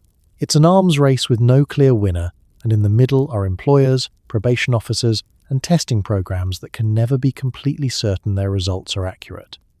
Adulterants turn drug testing from a scientific procedure into a contest of chemical sophistication, where the person being tested might know more about circumventing the test than the lab knows about detecting the circumvention. And that's exactly the problem. When samples themselves become untrustworthy, the entire testing system starts to collapse. Anabolic steroids are heavily tested for in competitive sports, but designer steroids, custom synthesized compounds that aren't on any banned substance list yet, slip through undetected. The most infamous example is tetrahydrogestrinone, THG, nicknamed the Clear, because it was specifically designed to be undetectable by standard doping tests. Athletes using THG in the early 2000s passed every test until a whistleblower provided a sample to anti-doping authorities, who then had to create an entirely new test just to catch it. But THG was just one of many. Underground chemists continue to produce novel steroids with tweaked molecular structures, staying one step ahead of testing agencies. By the time a new steroid is identified and banned, athletes have already moved on to the next compound. It's molecular espionage, and the human body is the battlefield. The story of THG is worth telling in detail because it perfectly illustrates how designer steroids work and why they're so difficult to detect. In the late 90s and early 2000s, Victor Conte, founder of the Bay Area laboratory cooperative Balco, began distributing a novel anabolic steroid to elite athletes. This wasn't a pharmaceutical compound that had been diverted from medical use. It was specifically synthesized to be undetectable by existing doping tests. THG is structurally related to gestrinone and trenbolone, both known anabolic steroids, but with modifications that made it invisible to standard testing. The molecule was designed to retain anabolic properties, building muscle, increasing strength, improving recovery, while having a chemical structure that wouldn't trigger positive results on any existing test. Athletes using THG could compete at the highest levels, undergo random drug testing, and pass everything because the tests literally didn't know THG existed. The scheme unraveled in 2003 when an anonymous track coach sent a used syringe containing THG residue to the United States Anti-Doping Agency. Scientists analyzed the contents, identified the novel structure, and were shocked. Here was a completely unknown steroid, clearly designed for athletic doping, that had been circulating among elite athletes for years without detection. They reverse-engineered a test for THG, then began retesting stored samples from athletes who had previously tested clean. The results were devastating for athletics.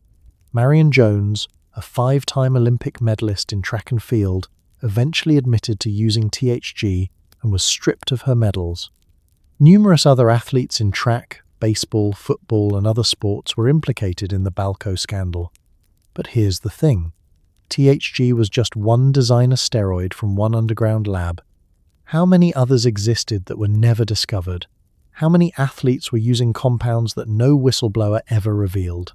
The chemistry of designer steroids is relatively straightforward for someone with organic chemistry knowledge and access to precursor chemicals. Take a known anabolic steroid structure, testosterone, nandrolone, stanozolol, whatever, and modify it slightly. Add a methyl group here, change a double bond there, swap out a functional group. The modifications might reduce or enhance the anabolic effects, but if you design carefully, you can maintain most of the performance-enhancing properties while creating a molecule that's chemically distinct from anything on banned substance lists.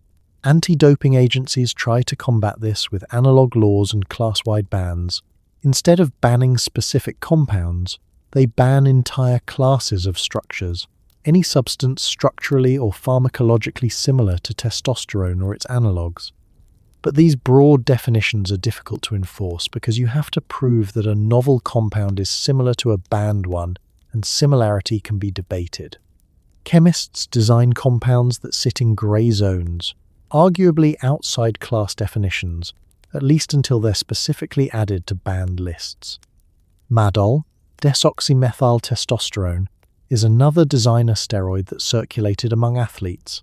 Like THG, it was never approved for medical use and appears to have been synthesized specifically for doping. When it was finally identified, anti-doping agencies added it to banned lists, but by then, athletes had been using it undetected for years.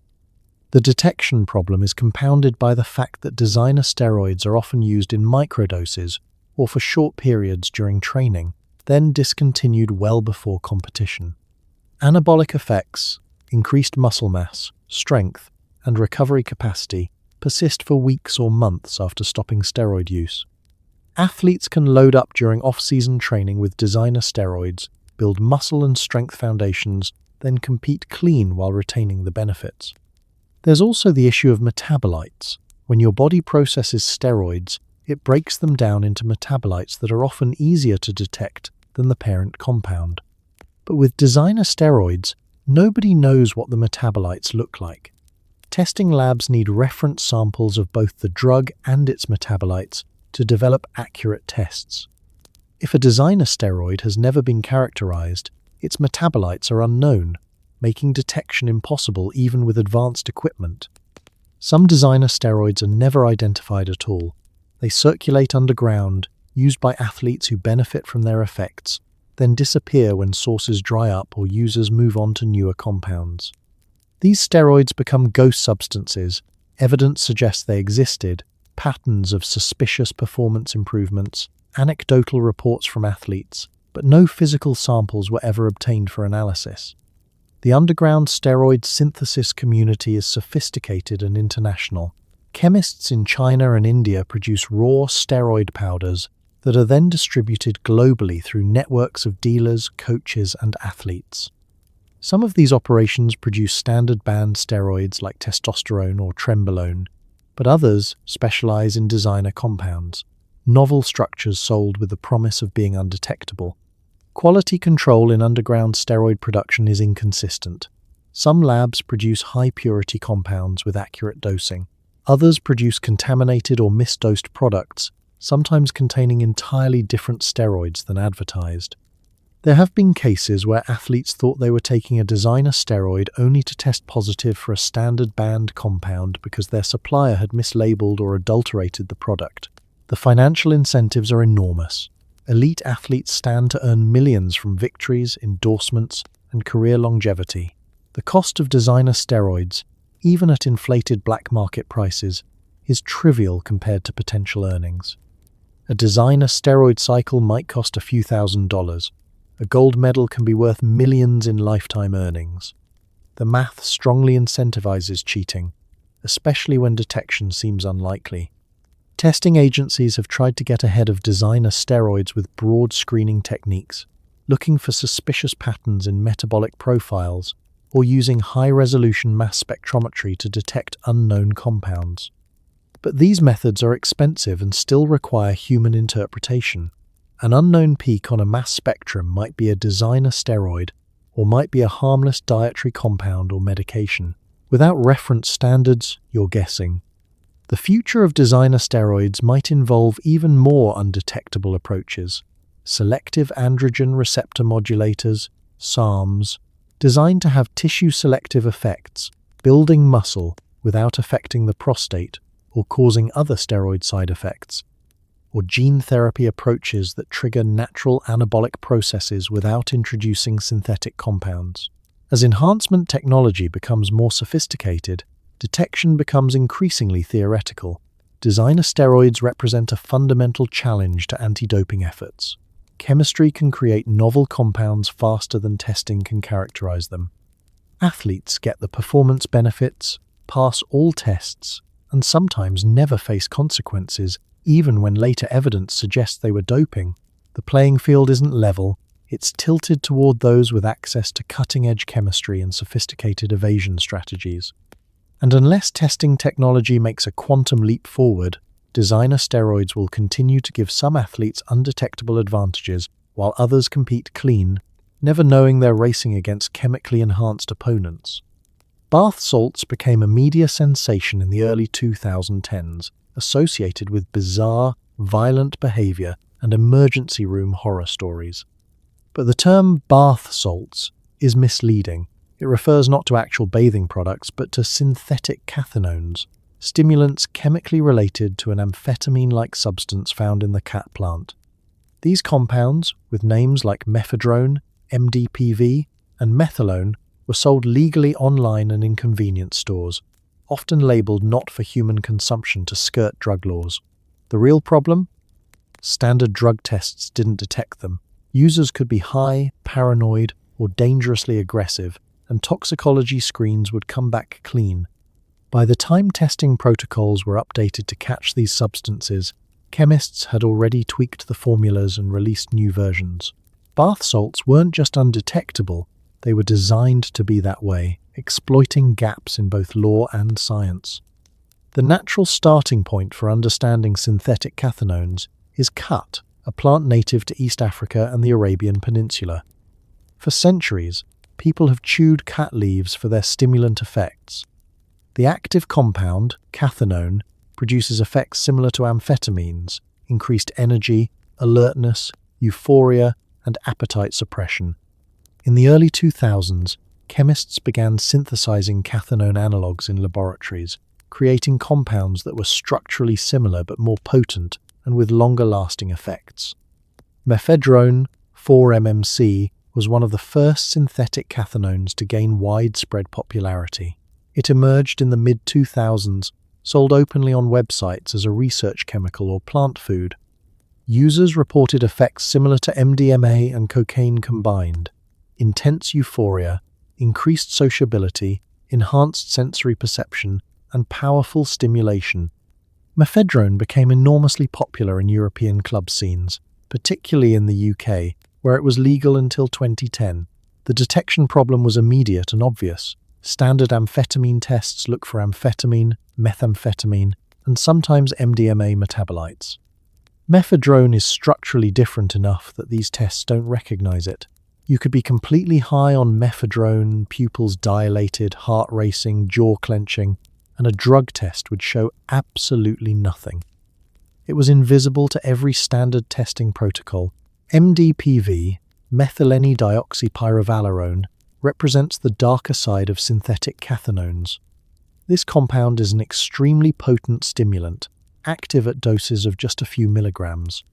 Users report intense euphoria and stimulation, followed by severe paranoia, hallucinations, and compulsive redosing. MDPV was the compound most commonly associated with the horrific bath salts incidents reported in the media, people exhibiting extreme agitation, superhuman strength, violent behavior, and complete detachment from reality. The infamous Miami face-eating incident in 2012 was initially blamed on bath salts, though toxicology later showed only marijuana in the attacker's system. But the damage to bath salts' reputation was done. The substances became associated with zombie-like behavior and extreme violence. Whether these incidents were truly caused by synthetic cathinones or were media sensationalism remains debated, but there's no question that MDPV and related compounds can produce severe psychiatric effects, especially at high doses or with repeated use. From a chemical standpoint, synthetic cathinones are beta-ketoamphetamines. They have a ketone group, a carbon-oxygen double bond, on the beta carbon of the amphetamine structure. This small modification creates compounds that are functionally similar to amphetamines, but chemically distinct enough to evade amphetamine tests. Some synthetic cathinones also have additional modifications, methyl groups, methylene deoxy rings, pyrrolidine rings, that further differentiate them and make detection even more difficult. Methylone is another major synthetic cathinone, often marketed as a legal alternative to MDMA. Its effects are reportedly similar to ecstasy, empathy, emotional openness, sensory enhancement, but with more stimulation and less of the rolling feeling that characterizes MDMA.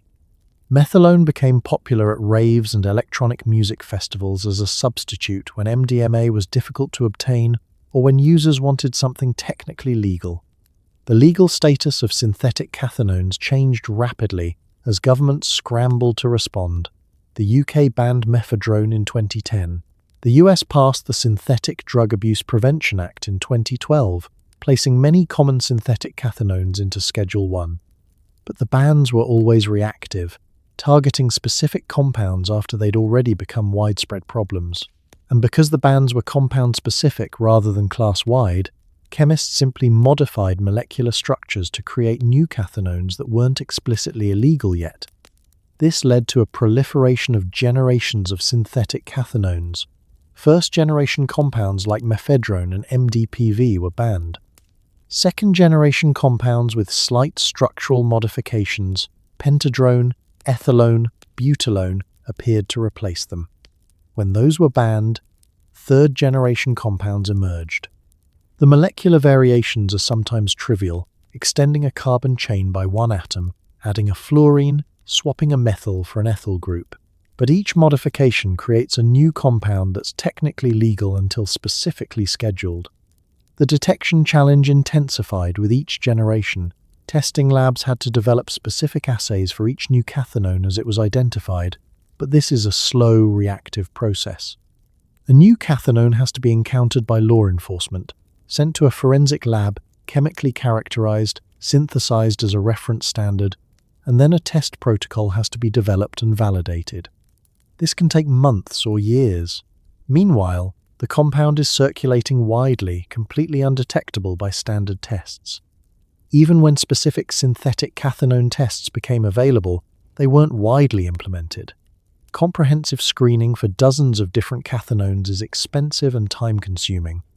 Most workplace drug tests, probation programs, and even many hospital toxicology screens don't include synthetic cathinone panels.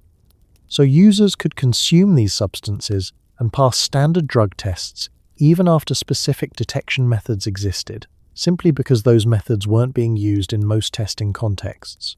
The effects profile of synthetic cathinones is highly variable depending on the specific compound, dose, route of administration, and individual user factors. Some users report mostly positive experiences: euphoria, energy, enhanced music appreciation. Others report terrifying experiences: intense paranoia, feeling like insects are crawling under their skin, formication, auditory and visual hallucinations, violent impulses. The compounds seem to have a narrow window between desired effects and toxicity, and that window varies unpredictably between individuals. Emergency departments saw a surge in synthetic cathinone-related visits during the peak of the bath salts phenomenon in 2011 and 2012. Patients arrived in states of extreme agitation, hypothermia, tachycardia, and psychosis. Treatment was supportive: sedation with benzodiazepines, cooling measures, hydration, because there's no specific antidote. And because tox screens came back negative for traditional drugs, medical staff were often operating blind, treating symptoms without knowing the cause. The packaging and marketing of synthetic cathinones was cynically designed to exploit legal loopholes and attract buyers while maintaining plausible deniability. Colorful packets with names like Cloud 9, Ivory Wave, Vanilla Sky, or Purple Wave sat on gas station counters next to energy drinks and cigarettes. The labels prominently displayed, not for human consumption or for research purposes only, legal fig leaves that fooled nobody. Everyone involved, manufacturers, distributors, retailers, buyers, knew exactly what these products were for. Quality control was non-existent. Independent testing of bath salt products found wildly inconsistent dosing, mixtures of multiple different cathinones in single packets, and sometimes no active ingredients at all, just caffeine or other fillers. Users literally had no idea what they were taking or in what dose. One packet of Ivory Wave might contain 50 milligrams of MDPV. Another packet with the same name from the same store might contain 200 milligrams of methylone and 100 milligrams of caffeine. It was pharmacological Russian roulette.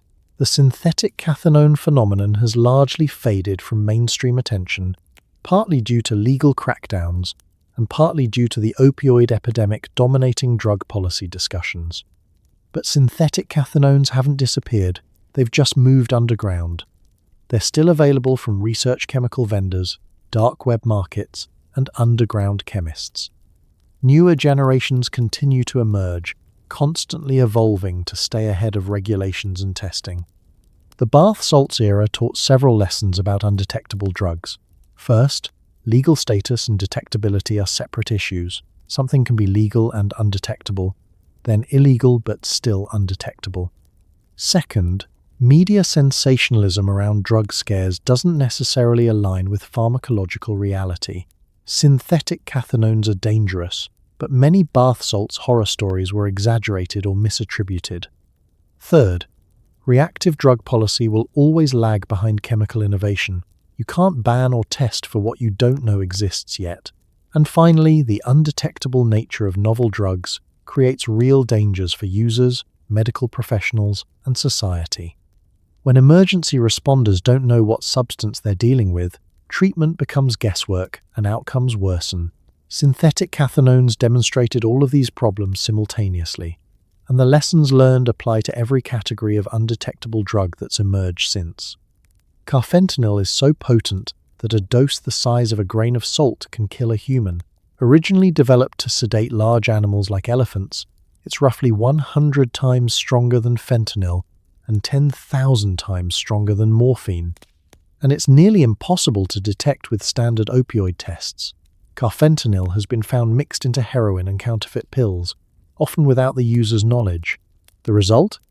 Overdoses that happen in seconds, often before the person even finishes injecting. Emergency responders have to wear hazmat suits when handling suspected carfentanil, because even skin contact can be lethal. Yet many toxicology tests can't confirm its presence without specialized equipment. By the time labs identify it, the victim is already dead. Carfentanil isn't just undetectable, it's a ghost that kills before you even know it's there. To understand carfentanil, you need to understand the fentanyl family and how potency scales in terrifying ways. Morphine is the baseline. It's been used for pain relief for over a century, and we understand its effects well. Heroin is roughly 2 to 3 times more potent than morphine. Fentanyl, synthesized in 1960, is about 50 to 100 times more potent than morphine. It's used medically as a surgical anesthetic and for severe pain management. Then you get to the fentanyl analogues, and things get nightmare-level dangerous. Sufentanil is 5 to 10 times more potent than fentanyl, used in surgeries requiring intense pain control. Remifentanil is similarly potent, but with ultra-short duration, useful for procedures where you need rapid onset and offset. And then there's carfentanil, sitting at the extreme end of the potency spectrum. Roughly 10,000 times more potent than morphine, 100 times more potent than fentanyl. Carfentanil was developed in 1974 by Janssen Pharmaceutica, the same company that created fentanyl. It was never intended for human use. Its only legitimate application is as a large animal tranquilizer. Veterinarians use it to sedate elephants, bears, rhinoceroses, and other massive animals for medical procedures. A dose for an elephant might be 10 to 20 milligrams. For a human, a lethal dose can be as little as 20 micrograms, that's 0.02 milligrams. It's nearly invisible. The appearance of carfentanil in the illicit drug supply is one of the most disturbing developments in the opioid crisis. It showed up in the United States around 2015, initially in the Midwest, then spreading rapidly. Drug dealers cut heroin or press counterfeit pills with carfentanil because it's incredibly cheap to produce. Easy to smuggle, a kilogram of carfentanil represents millions of doses and produces powerful opioid effects that users interpret as good product. But the dosing is impossibly dangerous. The difference between a dose that produces the desired high and a dose that stops your breathing is microscopic, literally. Dealers working with carfentanil can't accurately dose their products even if they wanted to. The powder is so fine and so potent that without laboratory-grade equipment, uniform mixing is impossible. One corner of a baggie might have almost no carfentanil. Another corner might have enough to kill 10 people. Users have no idea they're taking carfentanil. They think they're using heroin or taking a Percocet they bought from a friend. They inject or swallow, and within seconds, respiratory depression begins. Unlike heroin overdoses, which typically take minutes to become fatal, giving time for intervention, carfentanil overdoses can be nearly instantaneous. People have been found dead with needles still in their arms, having lost consciousness before they could even remove the needle. Naloxone, Narcan, the opioid overdose reversal drug, works on carfentanil, but multiple doses are often required. A heroin overdose might be reversed with 1 or 2 milligrams of naloxone. A carfentanil overdose might require 10 or even 20 milligrams, multiple administrations as fast as paramedics can give them. And even then, respiratory depression can return as the naloxone wears off because carfentanil is so potent and binds so tightly to opioid receptors.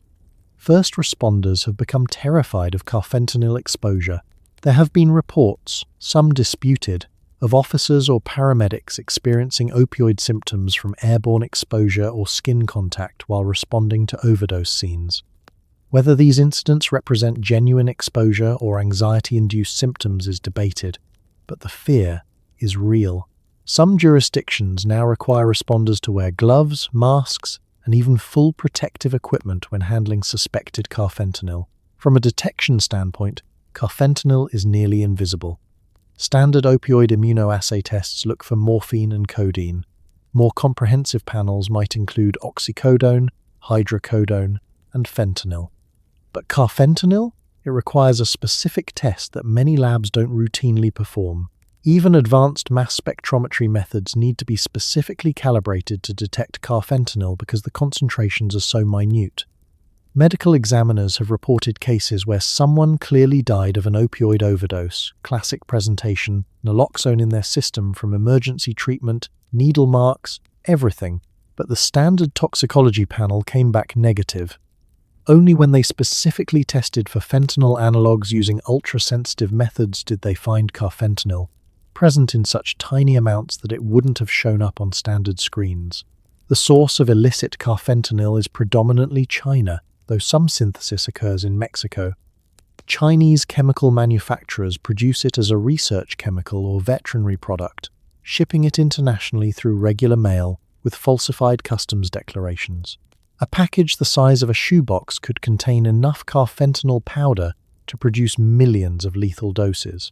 Customs agents have no reliable way to screen for it without laboratory analysis, and the volume of international mail makes comprehensive screening impossible. The lethality of carfentanil extends beyond users. There have been at least 2 documented cases of carfentanil being weaponized. In 2002, during the Moscow theater hostage crisis, Russian special forces pumped an aerosolized mixture containing carfentanil and remifentanil into the theater's ventilation system to incapacitate Chechen terrorists.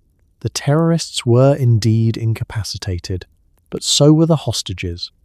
At least 170 hostages died from the gas, many because emergency medical personnel weren't told what chemical had been used and therefore couldn't administer appropriate treatment. It was a catastrophic demonstration of how deadly carfentanil can be, even when used by professionals. The undetectability of carfentanil creates a perfect storm of danger. Users don't know they're taking it.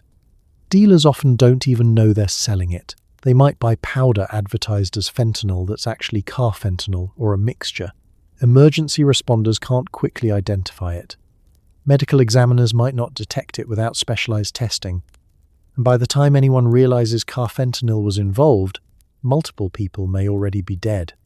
Some harm reduction advocates have pushed for widespread availability of fentanyl test strips, simple immunoassay strips that can detect fentanyl, and some analogues in drug samples. Users can test their drugs before consuming them, and if fentanyl is detected, they know to be extremely cautious or not use at all. But these test strips have limitations. They might not detect all fentanyl analogues, including carfentanil, and they can't tell you how much is present, only that it's there. The appearance of carfentanil in the drug supply represents a new low in the opioid epidemic. It's not just dangerous, it's almost impossible to use safely, even for someone with high opioid tolerance.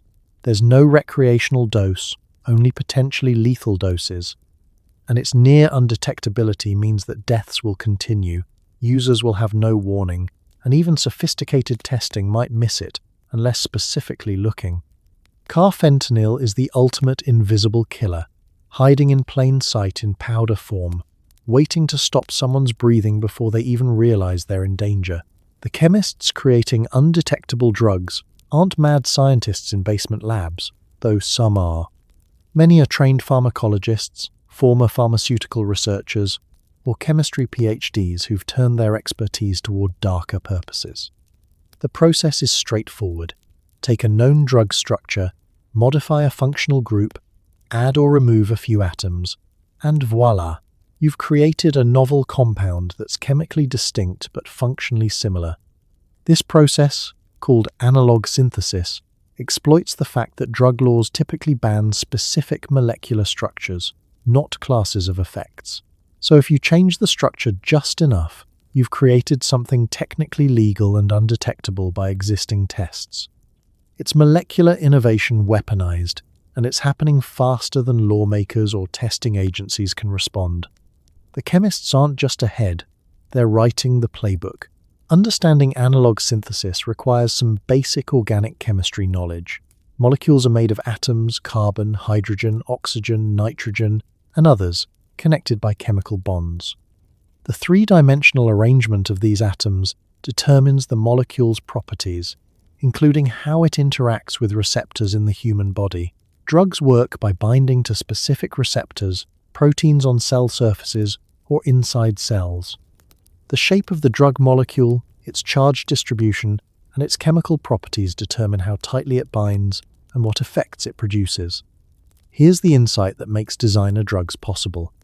Small changes to molecular structure can maintain receptor binding while creating a chemically distinct compound. Imagine a key that opens a lock. You can modify the key in minor ways, file down one tooth slightly, extend another tooth by a millimeter, and it might still open the lock. That's essentially what analog synthesis does. You take a drug that binds to a receptor, the original key, modify its structure slightly, file the teeth differently, and create a new compound that still binds to the same receptor, still opens the lock, but looks different to testing equipment. It's a different key. Let's use MDMA as an example.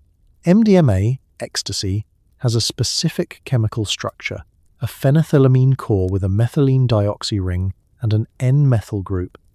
It produces its effects by triggering release of serotonin, dopamine, and norepinephrine.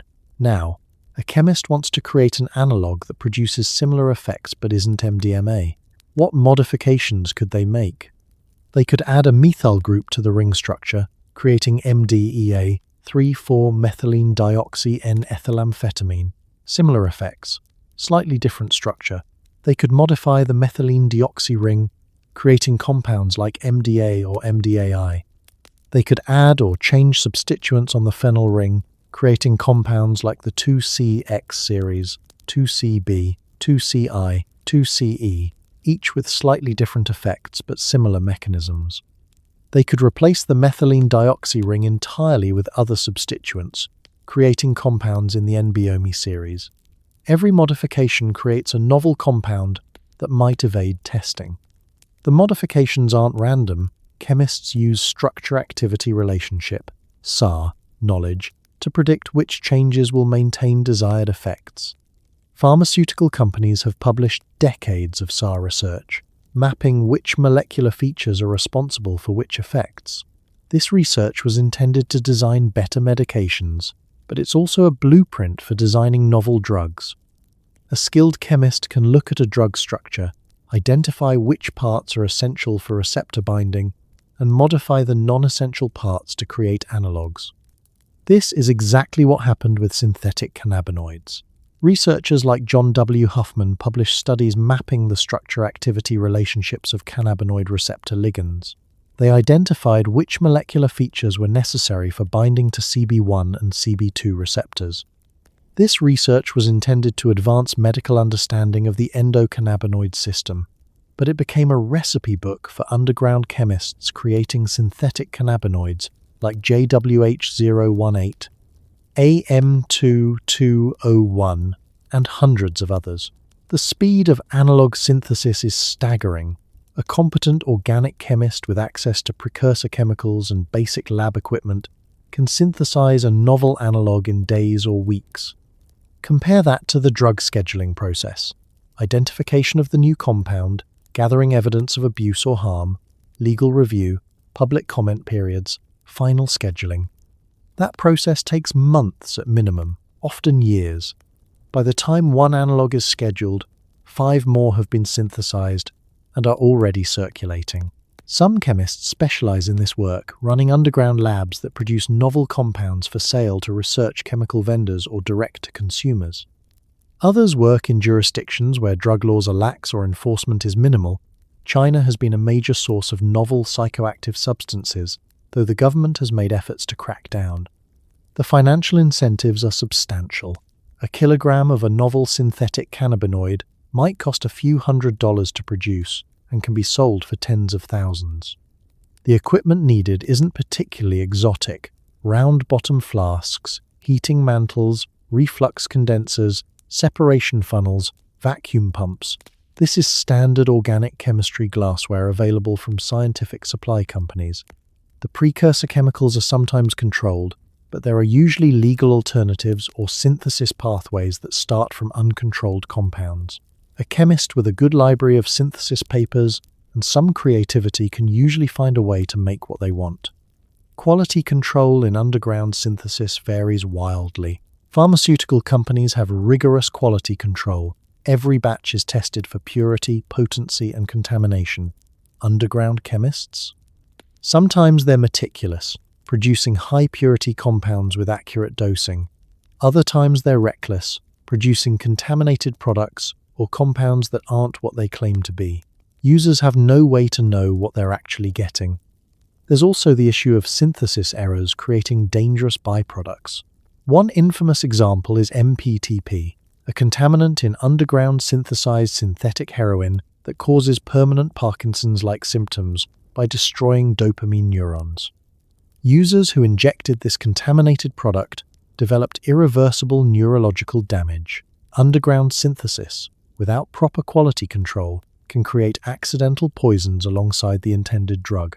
Some chemists have become legendary figures in the psychedelic community.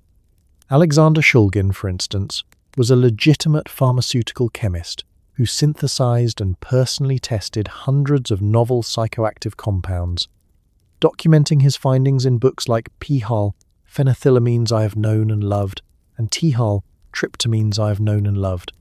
Shulgin worked legally with DEA approval for much of his career, but his detailed synthesis instructions have been used by countless underground chemists to produce novel psychedelics. The future of designer drug chemistry is moving toward even more sophisticated methods.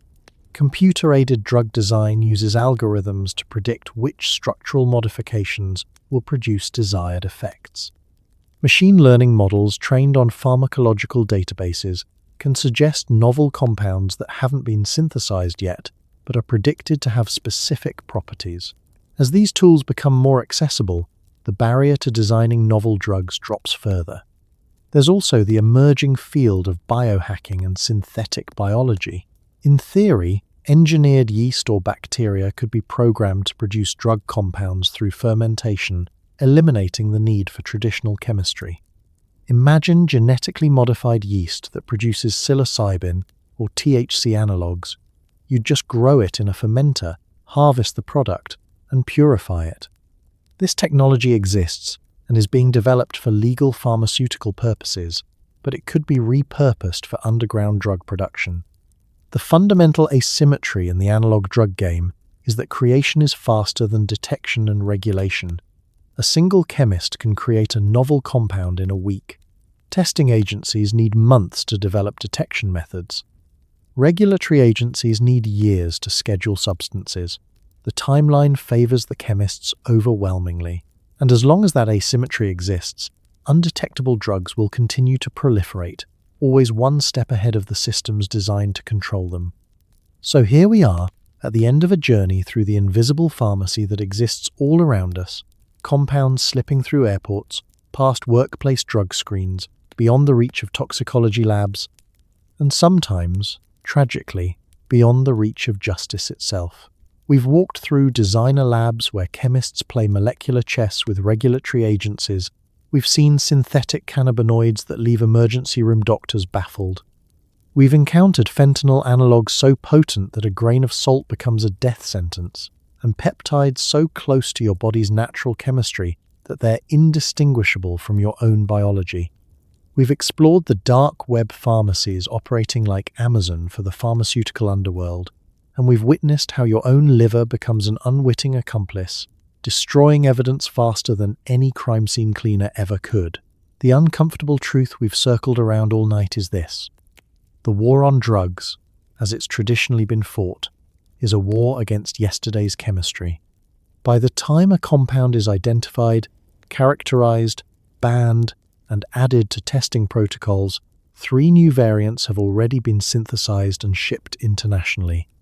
The periodic table is vast, nearly endless combinations of carbon, hydrogen, nitrogen, oxygen, and other elements, each combination a potential new drug that no test has ever seen before. We're not fighting a fixed enemy with known weapons. We're fighting human ingenuity itself, and human ingenuity has never been particularly good at staying inside the lines we draw for it. But perhaps the most unsettling realization is how the concept of undetectable has evolved. It's no longer just about drugs that slip past tests, though we've seen plenty of those. It's about drugs that slip past our entire framework for understanding substance use, nootropics that enhance rather than impair, peptides that trigger your own body's natural processes, Microdoses so small they fall below every threshold we've established. Legal substances that produce illegal effects. Natural compounds that act like synthetic ones.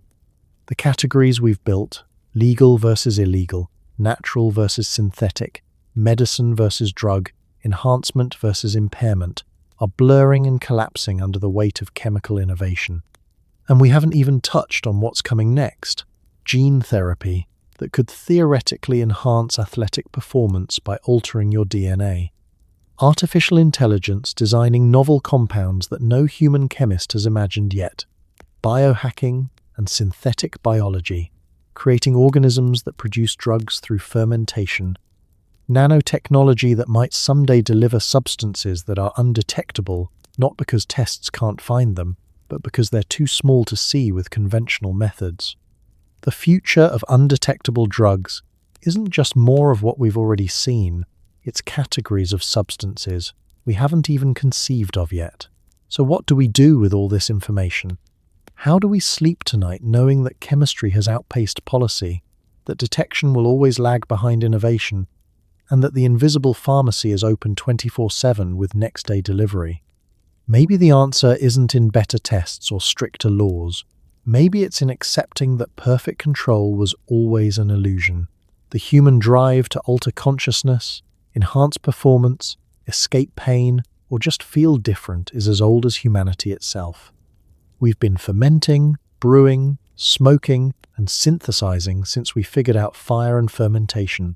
The tools have changed, from poppy fields to underground labs to dark web storefronts, but the drive remains constant.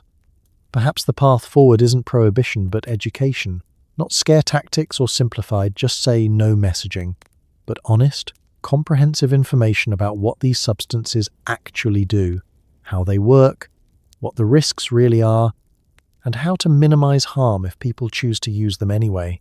Because people will choose to use them. They always have. The question is whether we want users to be informed or ignorant, whether we want them to have access to testing and safety resources, or to be navigating blindly through an unregulated chemical landscape. There's something almost poetic about the fact that the most advanced detection technology we have, machines that can identify molecules at parts per trillion, can still be outsmarted by a chemist with organic chemistry knowledge and access to precursor chemicals. It's a reminder that technology alone won't solve human problems. We build better locks, others build better keys. We design more sensitive tests. Chemists design more elusive compounds. The arms race continues, and it's not clear there's any finish line. But maybe that's okay.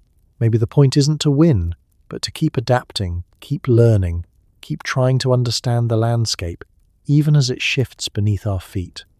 The drugs we've discussed tonight, from synthetic cannabinoids to Carfentanil, from designer steroids to ethnobotanicals that traditional cultures have used for centuries, they're not going away. Banning them hasn't worked. Testing for them hasn't worked.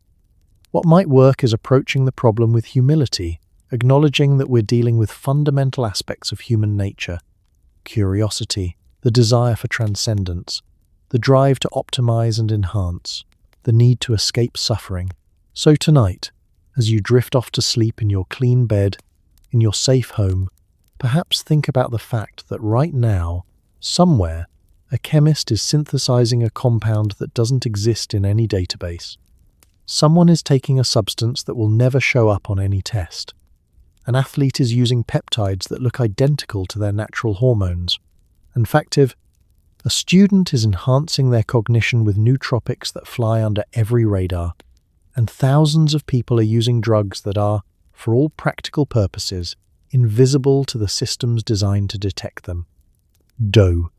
This isn't a dystopian future, it's the present we're already living in. The invisible pharmacy isn't coming, it's here. It's in gas stations selling kratom and research chemical websites, shipping internationally, and dark web markets operating with customer service that rivals legitimate businesses.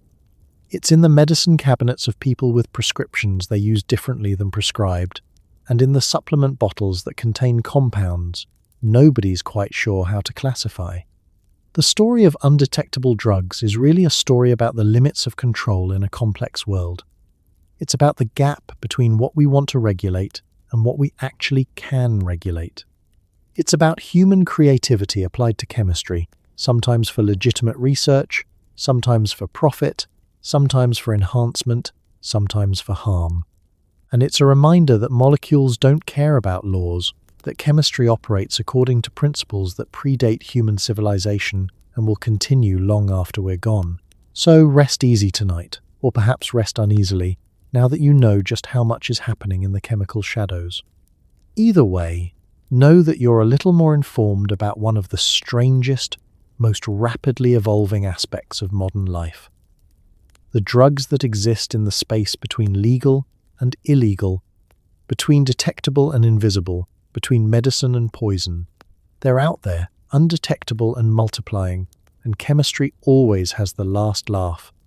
Because in the end, the most undetectable drug of all might just be human curiosity, the drive to push boundaries, to experiment, to discover what's possible even when everyone says it shouldn't be. And that's one substance no test will ever catch. Sleep well, or don't. The invisible pharmacy doesn't care either way. It's always open, always evolving, and always one molecule ahead.